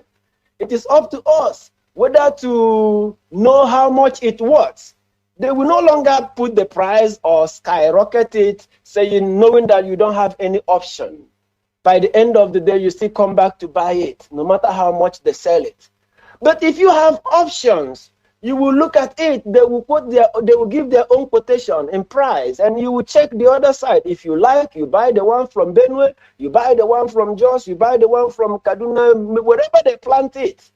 But it is up now, you have a choice to choose, and that will bring the prices of food down, and it will be reachable to every Dick and Tom. It will be reachable to everybody, not making the cost of food. They hire it, they say, oh, because of this, we pay, we do this, we do that. And if you don't also know, they use this food transportation sometimes to cover up their evil by bringing in these their food soldiers into our land. Using that food, covering a trailer or whatever, but beneath it is full of ammunition, full of AK-47 weapons that will kill us. And that way, we go up and say, oh, we want this. Now that the HOD has announced the ban of these cows from the north, it is a good idea. And the Biafrans should embrace this. We should embrace this. We should accept this wholeheartedly and rejoice over this. Anybody condemning the ban of this cow from the Sahel, anybody condemning this ban on cow is not doing Biafrans any good. That person is part of the evil happening in Biafra land. Anybody condemning it is part of the evil happening in Biafra land. like my able Asian rep just mentioned, about having carnal sex with animals. This is evil. This is evil. Think about it. The meat you're eating, and you will see some, let me put it that way, you see some of these cattle rearers, some of these Fulani cattle rearers, you see them having carnal knowledge with the animals. This is unimaginable. This is abomination. This is unacceptable. And by the end of the day, they will ship these deity animals. They will ship these animals that are being contaminated with all sorts of disease. Oh my goodness. To our land. And people will slaughter it and kill it. Every evening you will see boys, they will gather with their plastic chairs in front of drinking parlors and everywhere. Give me this. I need the towel. I need the tozo. Do you ever think what you're eating, the source of this meat that you're eating? How dirty that particular meat you're eating was. So it is time for us to forget about these people and go into animal ranching. And in fact, our people can even buy. Nothing will happen to you if you don't eat meat. You're not going to die. Assuming it will take another year for our own ranching to start producing a good number of meat for our consumption. And even if we stay for 2 years, you are not going to die because you are not eating meat. After all, there are those who call themselves vegetarians. They don't eat meat. You don't look healthier than them. Really. They even look more healthier than those that eat meat. Go and check them. Some people will say, I don't eat meat. And they say they don't eat meat. So let us boycott these rotten, sickness-infected animals that they are sending down there on our way. It is time we boycott them. You see all these little kids and their grown-up ones going with the cows from Sokoto with leg through the forest, but sometimes on the roads, motorable roads, down to Biafran land. You know, these people, they are human. Sometimes they will feel like human and wanted to act like human. They end up having carnal knowledge with the animals. Putting I don't want to think about this. Each time I think about this, I feel like throwing up. I don't feel like touching that filthy meat. It is evil. Very, very evil. And this, you don't know the kind of sickness some people are suffering today. By the end of the day, you end up saying, it is my village people. They want to kill me. No, what you're putting in your mouth wants to kill you. What you're eating on a daily basis is what's killing you. Take note of that. I'm not saying there's no evil people. There are no evil people down there. Yes. But most of the times, what's killing our people is what they're eating in their mouth. During the time of our forefathers, we don't hear of cancers. We don't hear he's suffering from this, he's suffering from this, stomach tumor, stomach cancer, these are throat this, throat that. You check it, it's all sorts. Like when you eat something, it passes through your throat. It goes down to your stomach, your belly, and all that. Now you see people having different kinds of diseases, sicknesses. Surgeries are now rampant. I had a surgery in my tomb. I had a surgery in my stomach. I had a surgery on my throat. I had this and that. Sometimes these are as a result of what we are consuming with our mouth. Consuming things that are not good. Consuming things that are not really, really okay for us. So we'll be talking about having affordable. Affordable, when we have it in a large quantity, it is affordable. Everybody can get it. And also safe is very, very important. Making sure that what we are eating is safe. What we are eating is okay for our people to consume it, and it will not affect their health. And most importantly, food should be nutritious. When you eat food, it should give you something in your body. It should give you some vital vitamins in your body and make your system to work nicely than us consuming something that will be killing us slowly. And each time we talk about the ban, you know, the CNG, and also the Arewa, they say no, they are banning goods from Biafra. Any goods from Biafra land, they are banning it. This is not new. After all, go to Kanu. They don't allow people to sell beer or alcohol. They did that. Some of the hotels down there are owned by Biafrans. They will just storm it and destroy all the beers there. Nobody has cried like them. Nobody has cried the way they are crying today. We just mentioned ban of cows. Cows that are dirty, that are not good, should not come into our land. Only, and they are crying. Whereas they are the one destroying the bottles of beer, they are the one destroying alcohol. They say, oh, no alcohol in this, and they destroy it. And by the end of the day, they will also reap from the proceeds of the Nigerian brewers. Nigerian brewers, they produce alcohol. And why don't the state say, oh, because these proceeds are coming from Nigerian breweries, which manufactured alcohol and sell to people, we don't need this money. Give it to the other states. They will still collect the money. I mean, collect even a big amount, big part of it. And they will be coming here, showing all this, their life of hypocrisy and what have you. Yes. Mazi Nwachineke, I'm going to stop here and hand you over the microphone for you to continue. There, Mazi. Thank you very much, Mazi Opanwa. You are really doing a great work. Thank you very much, all our listeners and lovers of freedom. Please, we are about to winding down because we don't have much time in our side. But before then, I would also like Mike Risto even give his own closing remark with just 2 minutes because we don't have much time again. We are now about to close today. But Mazi Opanwa, please, your closing remark, please, because we don't have much time. Thank you very much for that justice you have done for self-sufficient and also our food security. It's very, very important. We have a lot to speak about that, but we don't have more time on our side. So please, at the same time, Mazi Opanwa, please, your closing remark, please. Okay, Mazi, I will do it a quick one. Yes. I was thinking we are going to do the third topic, which is the support of ESN.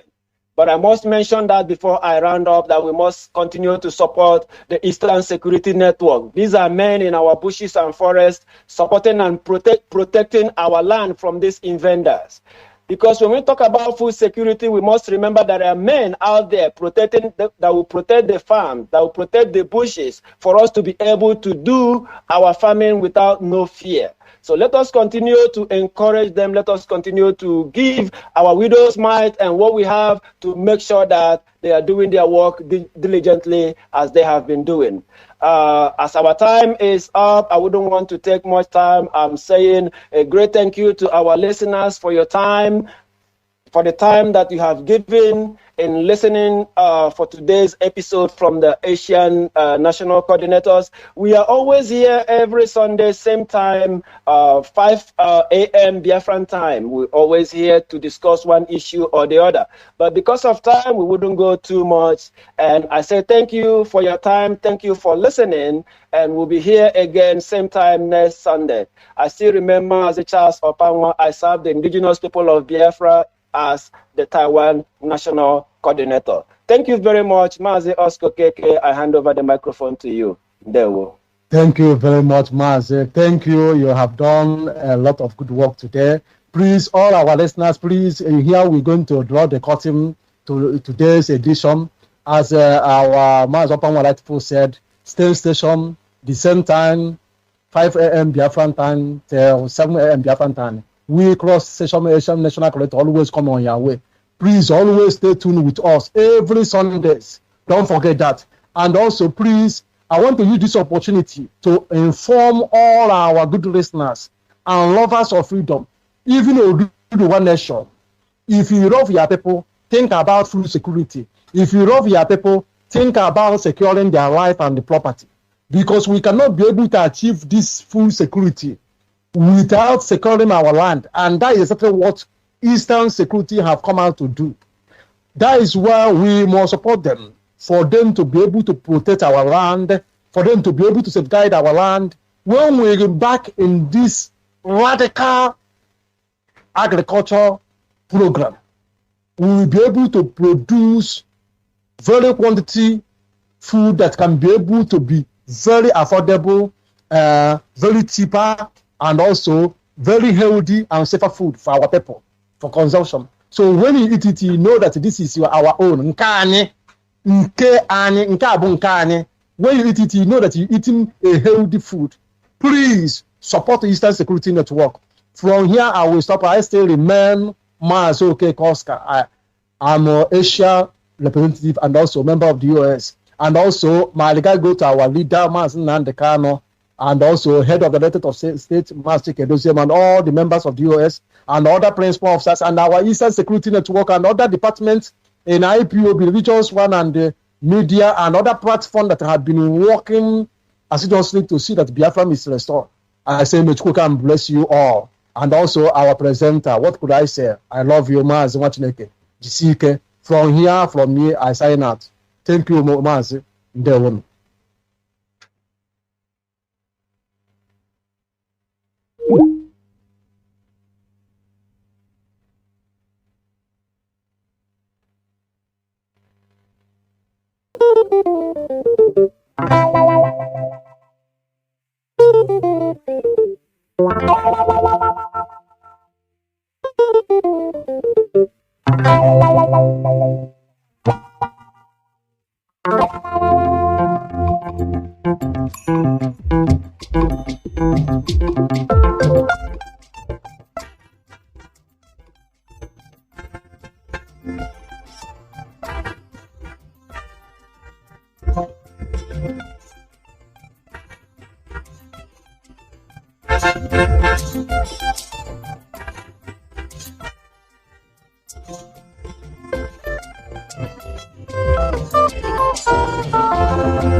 Momo Biafra na la. Wanne mayanga hekweno. Ayanga hekweno. Oposisi no nage buya kulo febe no. Mana mandoro nage buya service onwe ya no. Ayanga hekweno.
Kuneno kaena Kuleno kaena no.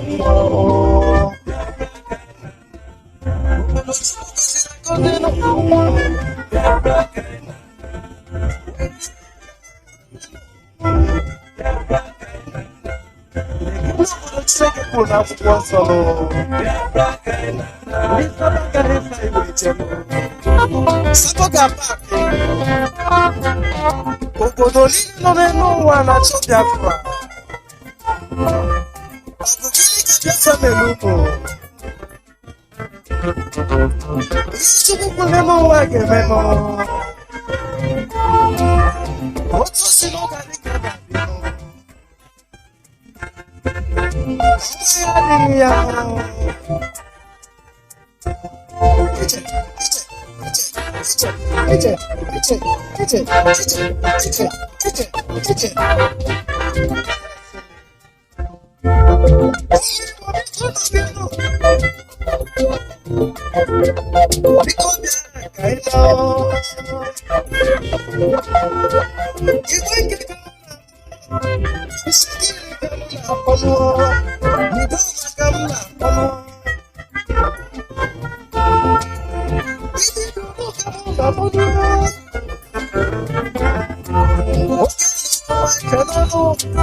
Illegality na Biafra.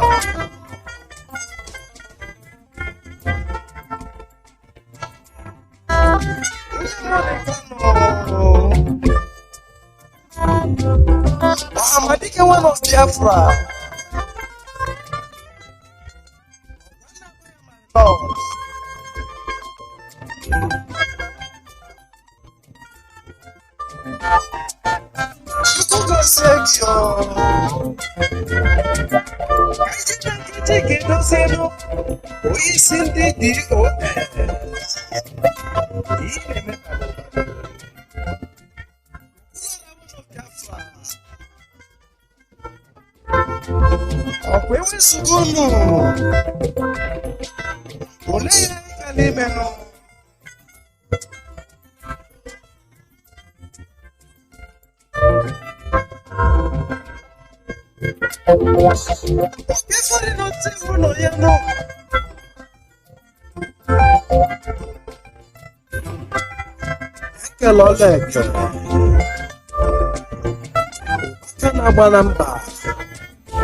Biafra Galileo. Chukwu bịa ma gọzie unu. Udo dị n'ụlọ n'ofu n'ofu.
Biafra gaba n'ụmụ Chineke aga-atụ egwu mgbe niile. Onye ga-atụ egwu n'ụmụ Chineke, ụmụ Chukwu mgbe niile. Egwu na-arụ nwa Biafra na ụmụ Chineke. Ọ dịghị ihe mmadụ mgbe ka ọ kwụsị Biafra. Na mba n'anyị Biafra na-atụ Biafra ga-abịa.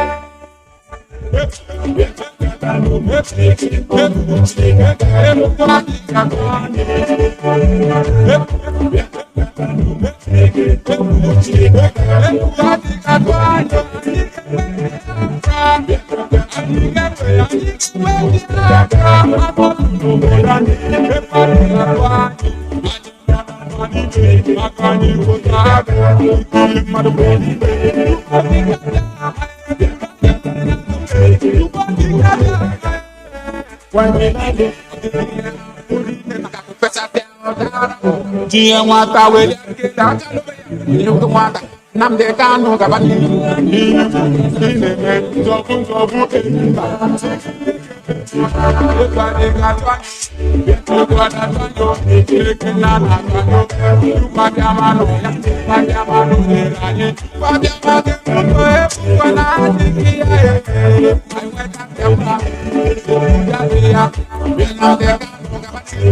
anyị na-esokwa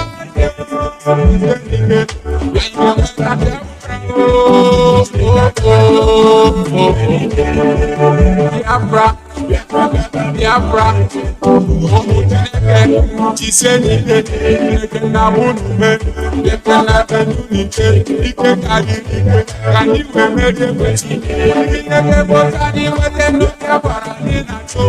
Ọ dịghị ihe ga-egbochi anyị nweta ndụ Biafra anyị na-achọ.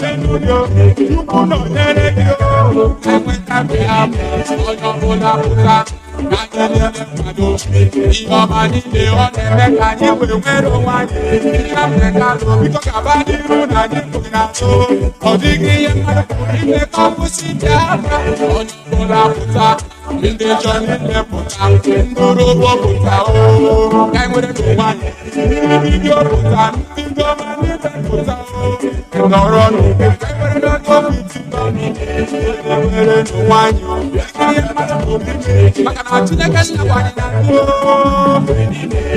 ndụ ga-abịa igide n'ọbịa ebe anyị onye ọbụla anyị kwado Nnamdi Kanu ọlọmọrọ mbọ na-agba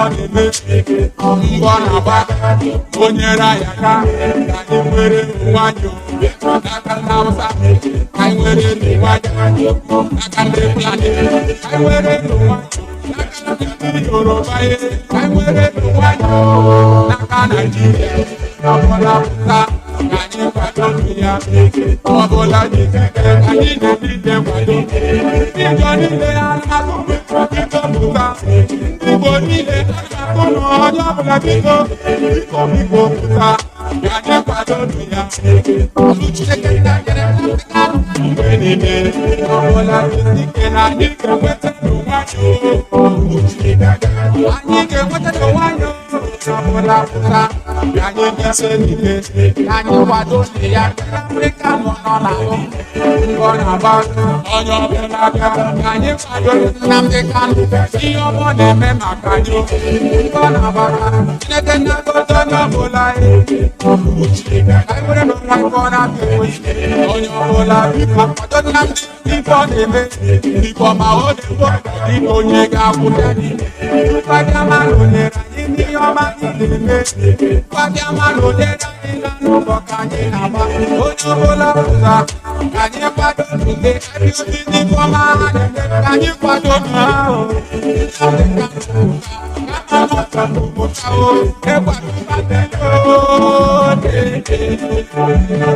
Olegi Sister Kulu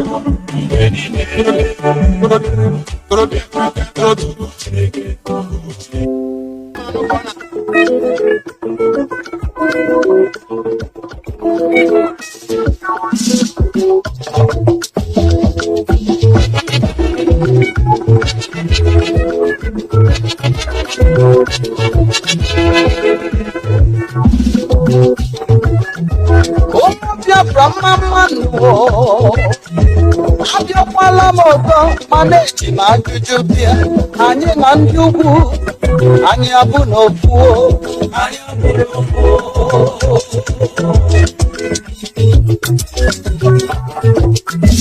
ọ gịnịzi n'ụdị iche ife dị iche dịga abịa n'ekike anyị abụrụ ofu abịa n'ekike a na-akpọ n'ike ego ọ bụ na ọgụgụ isi tupu kwenyere anyị aka ọgbọ ya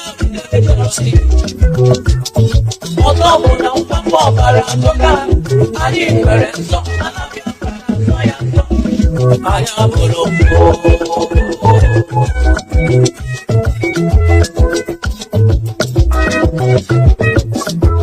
echekwa na arịa ebiela mana ha ka na-anyụ anyị anya n'ụwa echekwa na ọgwụ ebiela ndụ mana ka na-atụ anya mkpụrụ na-agaje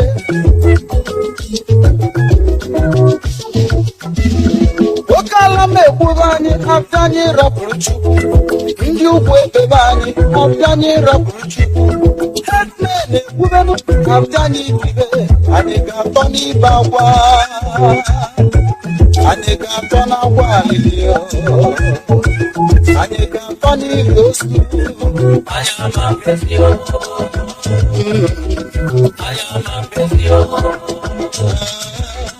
anyị ama-apịasị iwe na-enweghị n'obodo ife mụ na ha na-atụ mmụọ siri na mụ yiri mmụọ iwe na-enwe n'obodo ife anyị na ha na-atụ mmụọ siri na anyị dị ka mmụọ ọnụ m ezigbo oyibo ana m ajụrụ ndị ọchịchị Igbo niile Honorable and Excelency Governor of Igbo land ife niile egwuregwu na ndị nọ na mkpọrọ o nwere onye jụrụ eze ha ijuru eze nwanne maka ego mbute ijuru eze nwanne maka ọkwa ọchịchị arịrị adịghị na mmụọ ọ ga-agbabaka ụgbọ ị na-anụ ịgwachi n'ume anya ma nwụsịrị anya ma nwụsịrị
Yalo will be a Biafra, not Nigeria.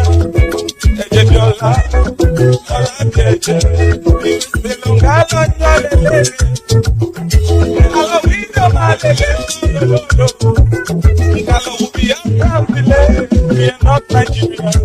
Odia, Nigeria. I'm a Balaka, marriage is not by force. Yeah. Come on, leave us alone. Leave us alone. We are Biafrans, no Nigerians. Come on, leave us alone. We are not Islams, we are Christians. We are gifted, mother gifted. We are humans, they are animals. They are killing us like animals with the never, with the never repent. Nina kubwa kumananya uraku mancha Nina kubwa meni mananya uramilu engo Silent Atitula nina kumaka trusiti na disu Uwe kutorita we fitina jemiri Yemi Raya chukulisa kawe pulaya Bachakula dinoza strugula Kanikulo kwa diya kamaka strugula Wande pakuwe Mangojo nila nikejiwa Bambe negidani Wechilebe na mbani Koko kwa nipechile Yema yomane Kanyezi okunalukwa Yema yolanda stop Maboli akapuwa Biafra mama nuo Ayo malamoto Maneji makujubia Anye na ndị ugwu Anyị abụ n'ofuo Anyị abụ n'ofuo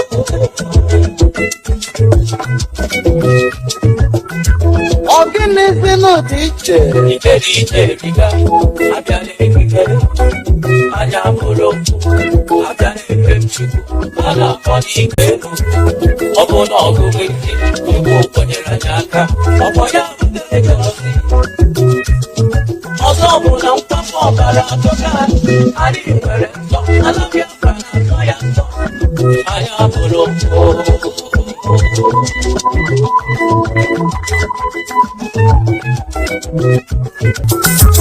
Echekwa na ala ebiela Mana ha ka na-anyụ anyị anya n'ụọ Echekwa na ọgụ ebiela n'ụọ Mana ha ka na-asụ anya kwụnụ na-agaje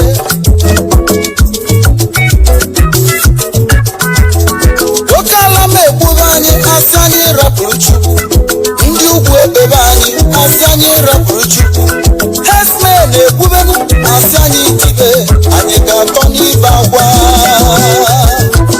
Anyị ga-atọ n'akwa alili Anyị ga-atọ n'ihi ozu Anyị ama mkpesi Anyị ama mkpesi Anyị ama mkpesi Iwe na-ewe n'ụmụ bụ n'ife mụ na ha na-achụ mmụọ Siri na mụ yiri mmụọ Iwe na-ewe n'ụmụ bụ n'ife anyị na ha na-achụ mmụọ Siri na anyị dị ka mmụọ Ọnụ m ezigbo onubo Ana m ajụrụ ndị ọchịchị Igbo niile Honorable and Excelency Governors of Igbo land Ife niile egbulegbu na ndị nọ na mkpọrọ O nwere onye jụrụ ese ha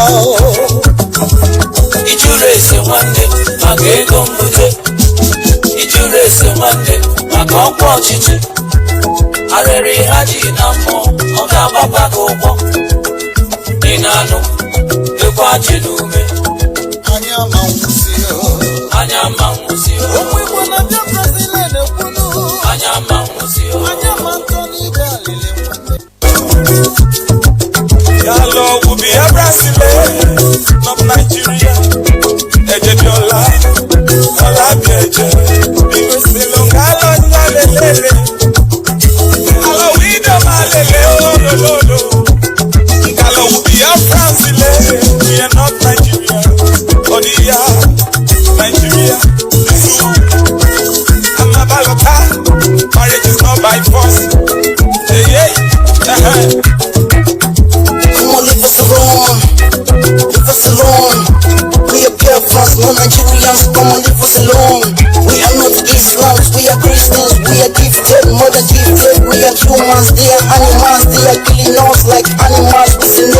sin never again.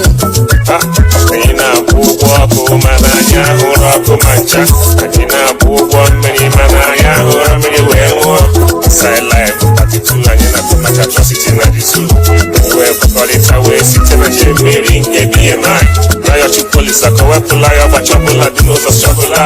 Anyị bụrụ nwa afọ adịghị akọ maka strọgụl a nwanne bakwuwe.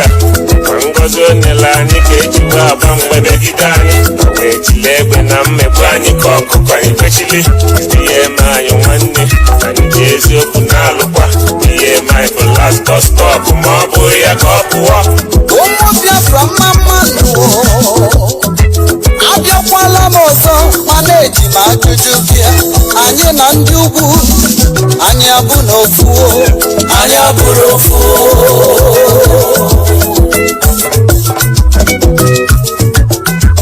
Ọ gịnị si n'ụdị iche ife dị iche riga abịa n'ekike anyị abụrụ ofu abịa na-efe m Chukwu a na-akpọ n'ike elu ọ bụ na ọgụgụ isi Chukwu kwenyere anyị aka ọkwa ya butere jelosi ọzọ bụ na mkpafọ ọbara atọka anyị nwere nsọ ala Biafra na-asọ ya nsọ anyị abụrụ ofu.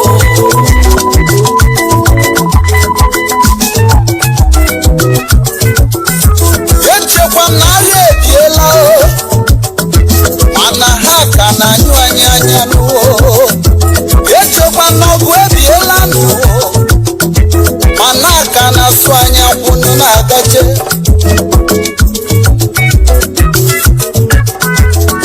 Oke ala m egburu anyị asị anyị rapụrụ Chukwu. Ndị ugwu ekpebe anyị asị anyị rapụrụ Chukwu. Herdsmen egbubenu asị anyị tibe. Anyị ga-atọ n'ibe agwa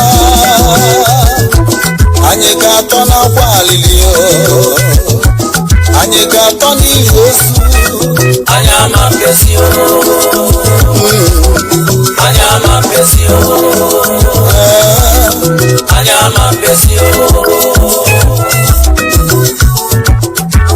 Iwe na-ewelu m bụ na ife mụ na ha na-achụ mmụọ siri na mụ yiri mmụọ.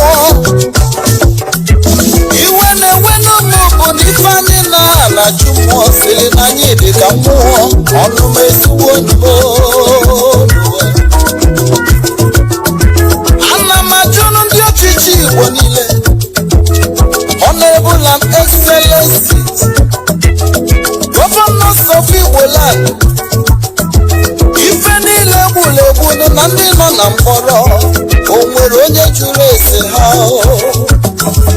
Ijuru ese nwanne maka ego mbute ijuru ese nwanne maka ọkwa ọchịchị arịrị ha ji na mmụọ ọ ga-agbakwa gị ụgwọ ị na-anụ ekwe ji n'ume Anyị ama nwụsị anyị ama nwụsị ụmụ Igbo na Biafra niile na-ekwunu anyị ama nwụsị anyị ama ntọ n'igwe alili anyị ama nwụsị anyị ga-atọ n'ihi ozu.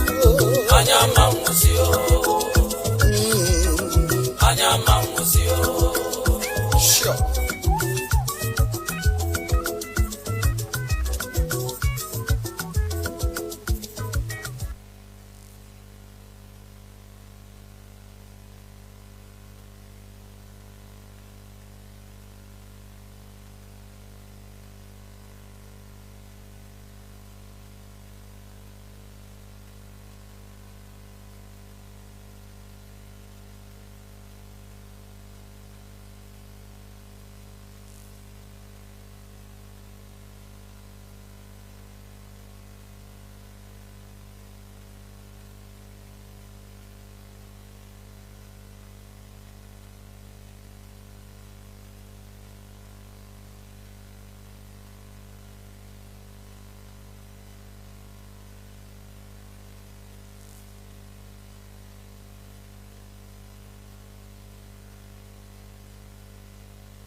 should I say, unconscionable capitalism, where people will now build roads and charge us however much they like. That's not going to happen. The state will still participate in certain areas or aspects of our life, but in the main, we are going to be a capitalist economy. Next question, please.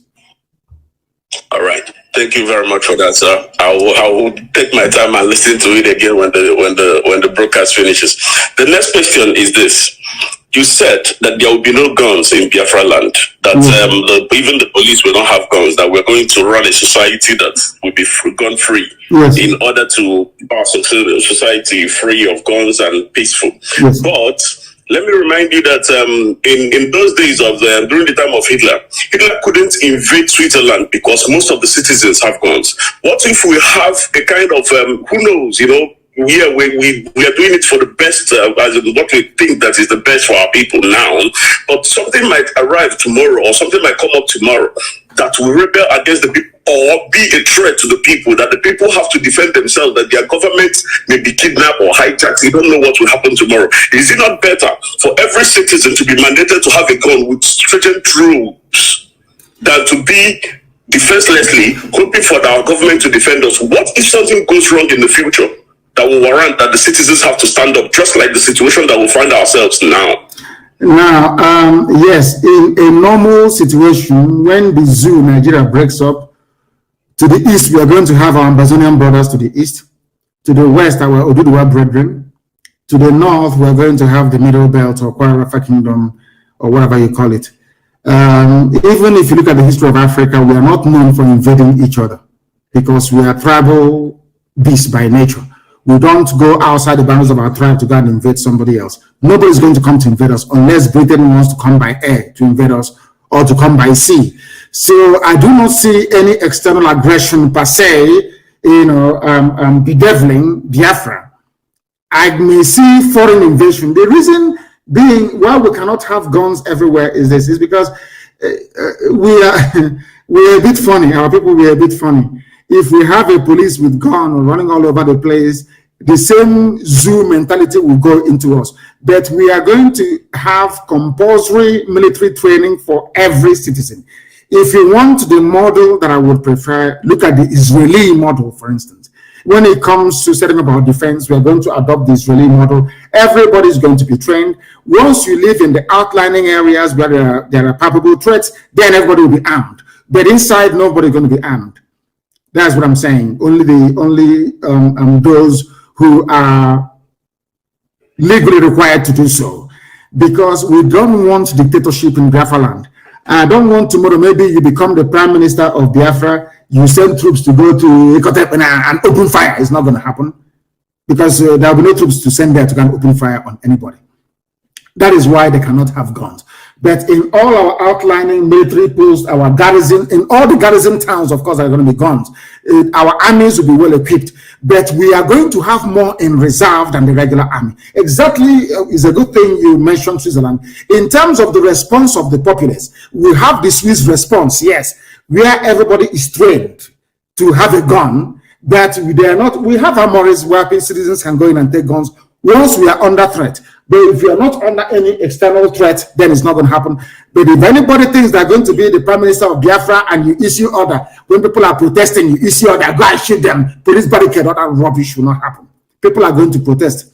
If they're angry enough to burn down the government house, so be it. It is the duty of the government to listen to the people, not the people to listen to the government. It's not going to happen in Biafra land. Thank you very much. The next one, please, and perhaps the final one, so that can come in as well. Okay, all right. I don't even know which one to pick. Okay, let me go with this one. I hope I will still get you next time so that I can answer the questions. Now, this issue of all over the world, I don't know, this religion brought to us by whoever that brought whatever they brought, the Arabs, the Europeans, and all whatnot. What do you think it would be our way of office taking, like to take out of office in Biafra land? In my own opinion, I would prefer that we will use our ancient offer to take out of office in Biafra land, because this Quran and this Bible have failed us in Africa, that everyone take oath with these things and still go in to be as corrupt as they can be. But I think with our ancient Ofo, and every clan in Biafra land knows what Ofo is. I think with our ancient Ofo, it will work for us better for them to be honest in their offices. Let me add one thing so that you can address both of them, please. I would think that in Biafra land there should be limit to office, as in including parliament, because when people stay in parliament or in their senatorial or whatever offices that they stay too long, they start to build cabals that will make them to become very powerful and become dangerous to the people. Do you think that we should have time limit at least 2 times, even parliament or any position at all, that you will not anything you have? I'll start with the last one. Anything you have in any office you occupy, 8 years is the maximum. After that, you get away from there. Another person will go in there, and after becoming, let's say, a district head or a governor, so to speak, you can no longer contest to become a parliamentarian. It's not going to happen. It will not happen. Once you serve, you've served. That thing you want to do it within 8 years. After 8 years, you get out, another person will go in. As simple as that. There's going to be a time limit. All this cabal building and all that rubbish. That's why anywhere I see it in IPOB, I dismantle it. There can never be any cabal in Biafra land. People are going to be judged based on their performance, based on what they can bring to advance our society, not by who they know. That is very, very critical, please. And I hope that is very clear. And regarding the oath taking, we are not going to impose any. Something of faith and religion is very deep. It has divided man from the beginning of time. People can decide to take an oath with whatever they like, but one thing I'm happy about is that we all believe in God Almighty, the creator of the heavens and the earth. Everybody believes in God, and our oath taking will be done in the name of God Almighty in heaven. Thank you very much for that. Thank you very, very much. I don't know if we have. Of course, we have a lot of people who are calling and calling and calling. That now they can. Once I accept, you can now call. Once I accept, you can now call, because a lot of people. That's the thing about Signal. You need to be accepted before you can place a call. Our lines are open, please. A lot of people are calling, and of course, the lines are being jammed, and understandably so. People are really, really desperate to try and get through to us. If you can't call, maybe I can call 1 or 2 people, because we have about only 20 minutes to remain live on. I think that may be the best thing to do. Only 8 years. After 8 years, you piss off from the office. That thing you want to do it within 8 years. The caller on the line, can you hear me? Can you hear me? The caller, they cannot hear me. They are doing something completely different. They are not paying attention. And that is why I don't like. There is always a time delay between here and wherever you are. Let me take this call. The caller on the line, can you hear me, please? Your name and where you are, if you may. For the last time, the caller on the line, can you hear me? No, they cannot hear me. She goes, young one, they cannot hear me. Maybe they're waiting for the voice to come out. Once I take your call, please endeavor to speak. The caller on the line, can you hear me, please? Yes, sir, I can hear you, sir. Please, your name and where you're calling from? My name is Nnamdi Anthony. I'm calling from India. Thank you. Please go ahead. Yeah, my question this morning, first of all, thank you so much for doing great job for all Biafran all over the world. And I pray may God to Chugo Kikobiama behold you and power you more to do until we get the promised land. My question is this, is how about our people who are in like Anambra, precisely for now, Anambra people who are campaigning for election and other thing. Do you permit our people to join them to do such thing, or you give our people order to leave from those campaign they are doing to face what we are focused for? We are focused on liberation. What stupid campaigning are we doing? What stupid, useless campaign? There are people who argued, and quite convincingly, of course, that we should participate in elections for a simple reason that if we participate, then all these criminals that are imposing on us will not be there to make our life doubly difficult. Because right now in Biafra land, we are always fighting 2 constituencies. One is Fulani, in fact 3, Fulani bandits from abroad, Fulani bandits in Asorok, and Fulani bandit stooges in government houses all over the place, that we should reduce the number of fronts that we have by making sure that we put people in power. But the thing is that you put them there, they rig the election, you talk, America will issue a statement saying that the election was legitimate. So we don't know yet. That debate is still ongoing, and DOS will debate it extensively with the Parliament of the People and then recommend the way forward. As for me, my recommendation is that we do not participate in any stupid electioneering in Anambra State. For now, for the time being, that is. Thank you very much. We are focused on freedom. I have another announcement to make for people who are living in India, because I know most of us are listening to today's broadcast. I urge every IPOP who are living in India to try as possible in April 11 to join in our broadcast, in our supporting of ESN. I urge everywhere, wherever you are in the Indians, Africans, Biafrans, and whatever you call yourself. You people know what Indians are doing to us because we don't have a nation. That's why we are sustaining our people. Police of Indians are killing our people. I urge everyone today to join us that very day to support ESN so that we get our home, so that we get our promised land. Thank you so much. And I use this opportunity to thank our leader in India here, Mazi Nwachineke, for great work he's doing. Thank you very much. Thank you very, very much for that. India is doing wonderfully well, I believe. Very, very critical. Somebody is saying it is very important that I call them. We shall see. We'll call you. The caller on the line, can you hear me, please? Your name and where you are. Hello, good morning, Mazi. Good morning to you. Please, your name and where you're calling from. Okay, my name is Eyufame Erumosele Ebiremole. I am in Gudomigodo, Biafra. Wonderful. Please go ahead. I want to thank you so much for all you have been doing. God bless you. You have been doing so much well. I have one question. Go ahead. Go ahead. We are listening. Go ahead. We are listening to you. Go ahead. Okay. Yes, we are going. Yeah, I can hear you. My name is Eyufame Erumosele Ebiremole. I am Igodo Biafra. I said, talk to me through the phone.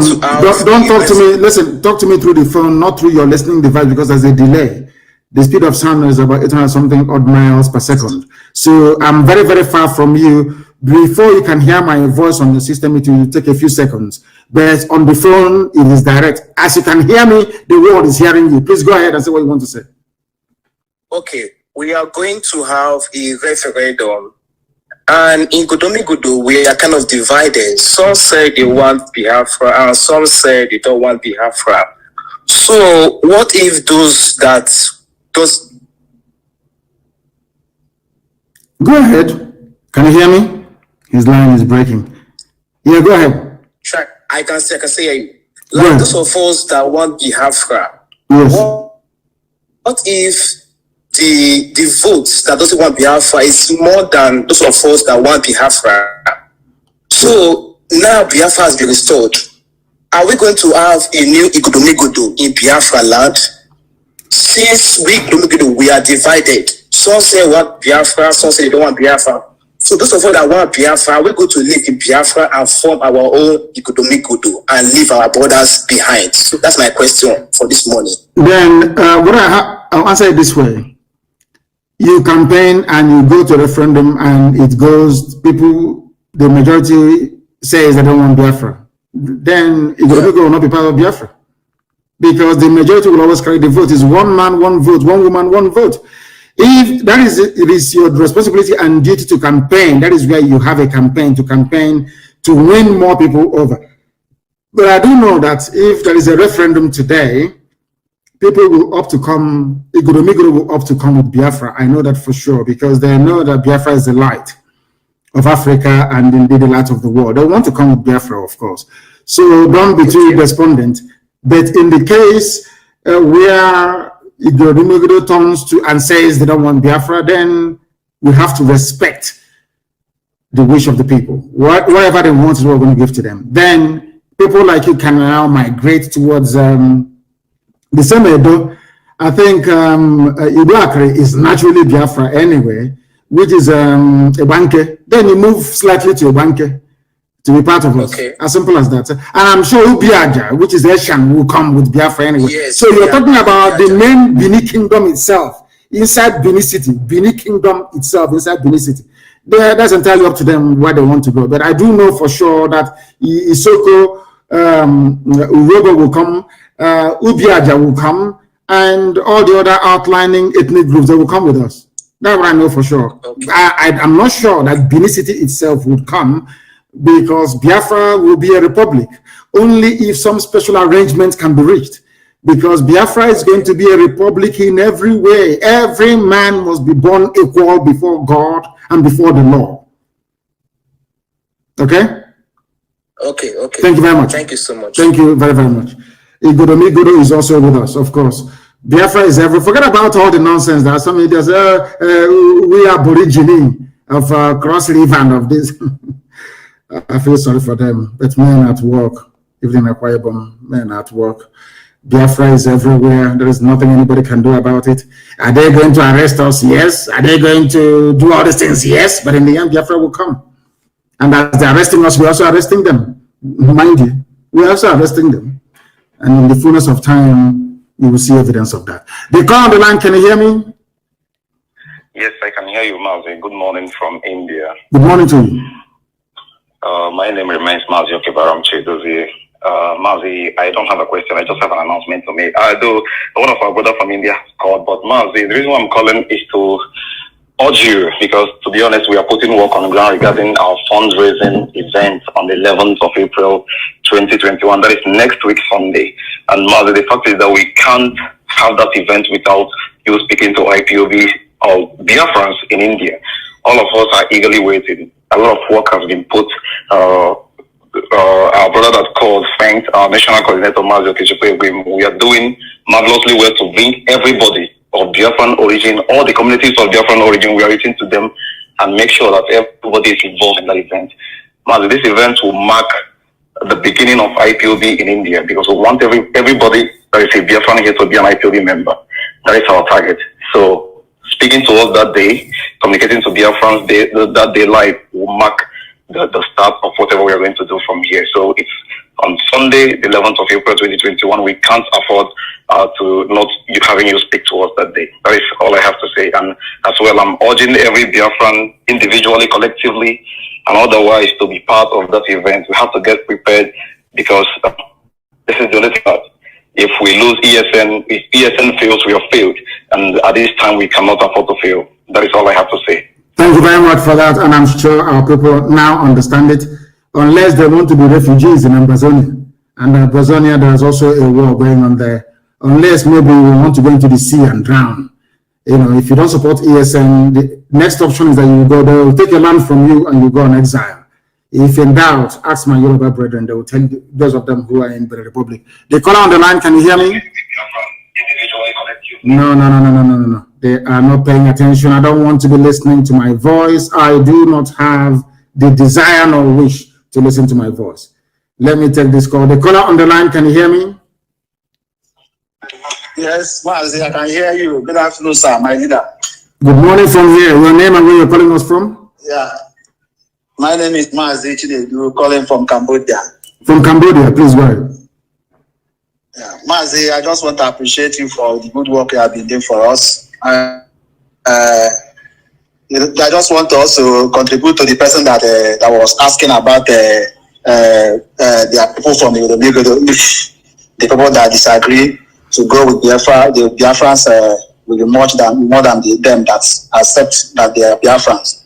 The truth is that even people from northern side of the zoo called Nigeria will be eager to join Biafra when the time comes. I agree with you. So I agree with you. We don't need to beg anybody to join Biafra. Even those who are saying that they're not Biafra. And we're even foreseeing people from outside Africa, outside the shores of the zoo called Nigeria, coming to beg to be Biafra. Just like the way we have it in America. Everybody is eager to go and be an American citizen. You see people jumping fence, climbing hills, and just to be an American citizen. So that is what it will be. Yes, it's true.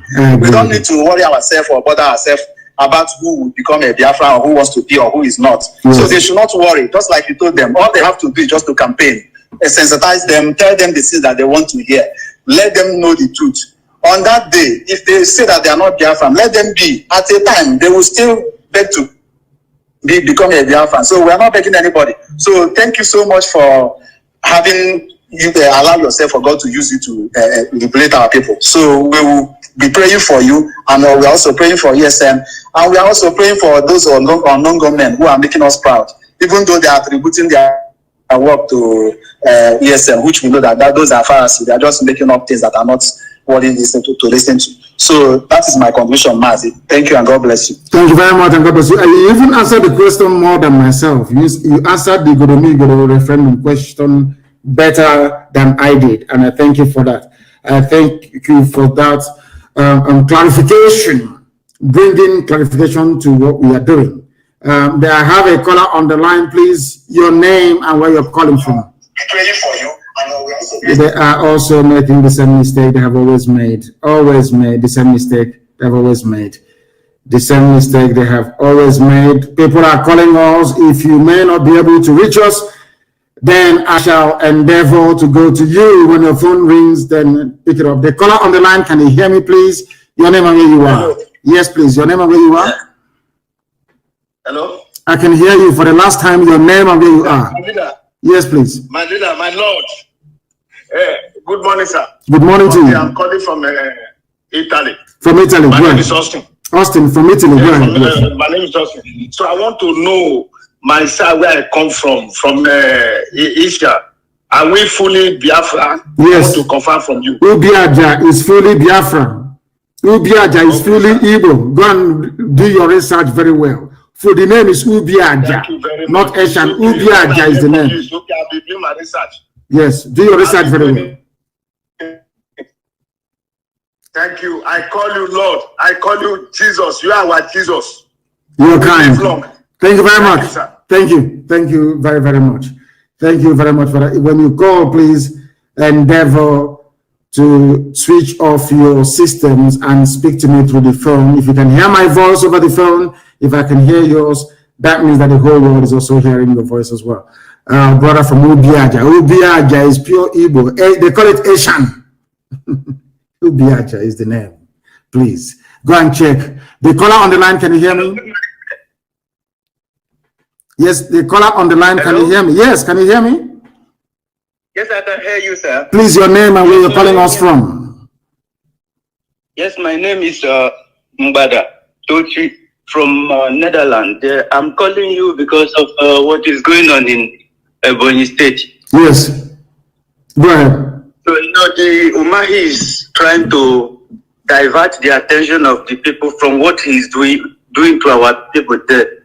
He's actually committing ethnic cleansing. That's what he's doing. This is clear. I wish I can hear you louder because since I pick your call, I can't hear you very well. So, but let me just be saying what I'm saying. Say what you have to say. We are hearing you. Say what you have to say. The world is hearing you. Umahi is committing clear ethnic cleansing in Ebonyi State, and he doesn't want anybody to hear about it. Even the first time that Channel Television went to cover the news, he threatened them. In fact, he arrested many of them. He don't want anybody to hear about what he's doing in Ebonyi State. He connived with the local government chairman there, Mr. Or somebody, to do the job, and they are doing it. He's even importing many thugs from Ondo and some part of Hausa to come and clear the people. The people are called the Zar people. So, and yes, and he has failed. My dear brother, he has failed. He has failed. I hope he is not the one behind that Fulani this thing that just happened, because there was never a Fulani attack, such attack before. Only now that there was a pressure for him to stop this genocide, that he then know that he have a hand in that ethnic cleansing. The international community was pressurizing him last week. He doesn't know where the pressure was coming from. All of the sudden, we heard that Fulani just went and attacked. You know, so, but thank you for all the whole thing you do there. I know, and I recognize that you defended our people there, and we proceed them to Soka. We'll find them and we'll kill all of them. We'll proceed them to Soka, and their army is protecting them. The Nigerian army are effectively protecting terrorists in and around Soka. I am informing the governor of Enugu State, Ifan Ugwani, to let him understand what is going on. The same 82 division responsible for the slaughter of the innocent people, even that the USA report did not mention, they are now defending their fellow Janjaweed in and around Soka. They will all fall there, that I can assure them. They are mad people. There are people who are calling us, of course, as usual. They will call. And if you do miss, or should I say, if you're finding it very difficult getting hold of us, we will endeavor to try to get back at you. The caller on the line, can you hear me, please? Good morning, sir. Good morning to you, please. Your name and where you are. I am Kingsley Chirionaga. And where are you calling from? I'm in Italy. In Italy. Thank you very much. Please go ahead. Yes, sir. Yes, sir. I commend you for all you have been doing for us in Biafra land. Thank you. Yes, sir. So, sir, I want to ask a question on what is happening in Port Harcourt, this election. It's Iguacha. It is Iguacha. It's not Port Harcourt. The name is Iguacha. There is no Port Okereke in England. There is no Port Chijoke in England. There is no Port Watuku in England. I have told our people many, many times, all these useless, idiotic names given to us by the British should be jettisoned. There are no African streets, no African names anywhere in Europe or in America. We should stop answering all these idiotic names that they have given to us, because we are human beings like they are. There is nothing like Port Harcourt. It's called Iguacha. That is the name. Please continue. Yes, sir. Exactly, sir. You know what our ancestors are doing in power and authority. They deceived us for so long, and it's now that you have educated us so much that we have begun to know our heritage and our history. So it's a hard time for us to, like what is happening in Port Harcourt, the election, when Biafra comes, could you be able to dismantle this Nigeria zoo government in our Biafra? You mean the mentality of electioneering and election rigging? Maybe that is what you're pointing at. Now, what we are going to do is very simple. In the land of Biafra, I'm sure you're using a smartphone. Is that correct? You're using a smartphone? Yes, sir. Can anybody, I'm sure you have a lock on your phone. Can anybody get into your phone without your consent? No, sir. And maybe, I don't know if you're using the more advanced version of either Android based or iOS, which is the one for Apple. Even, I'm sure you have what is called the facial recognition one. Is that correct? It has to scan your retina before it can let you in. Is that correct?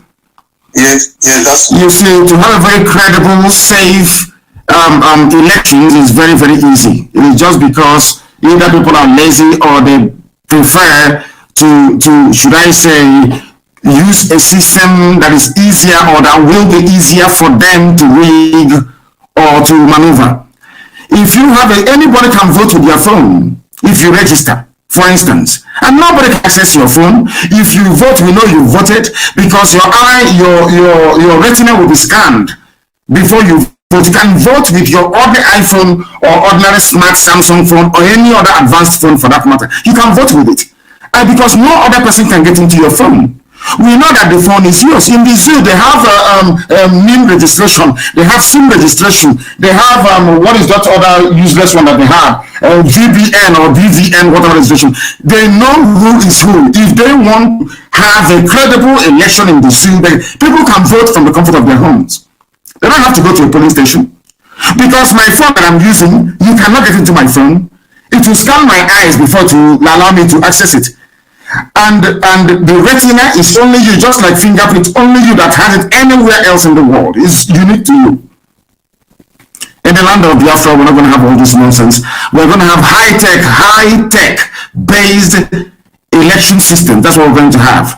So people can vote from wherever they are in the world. And it is only that your vote that will count. But of course,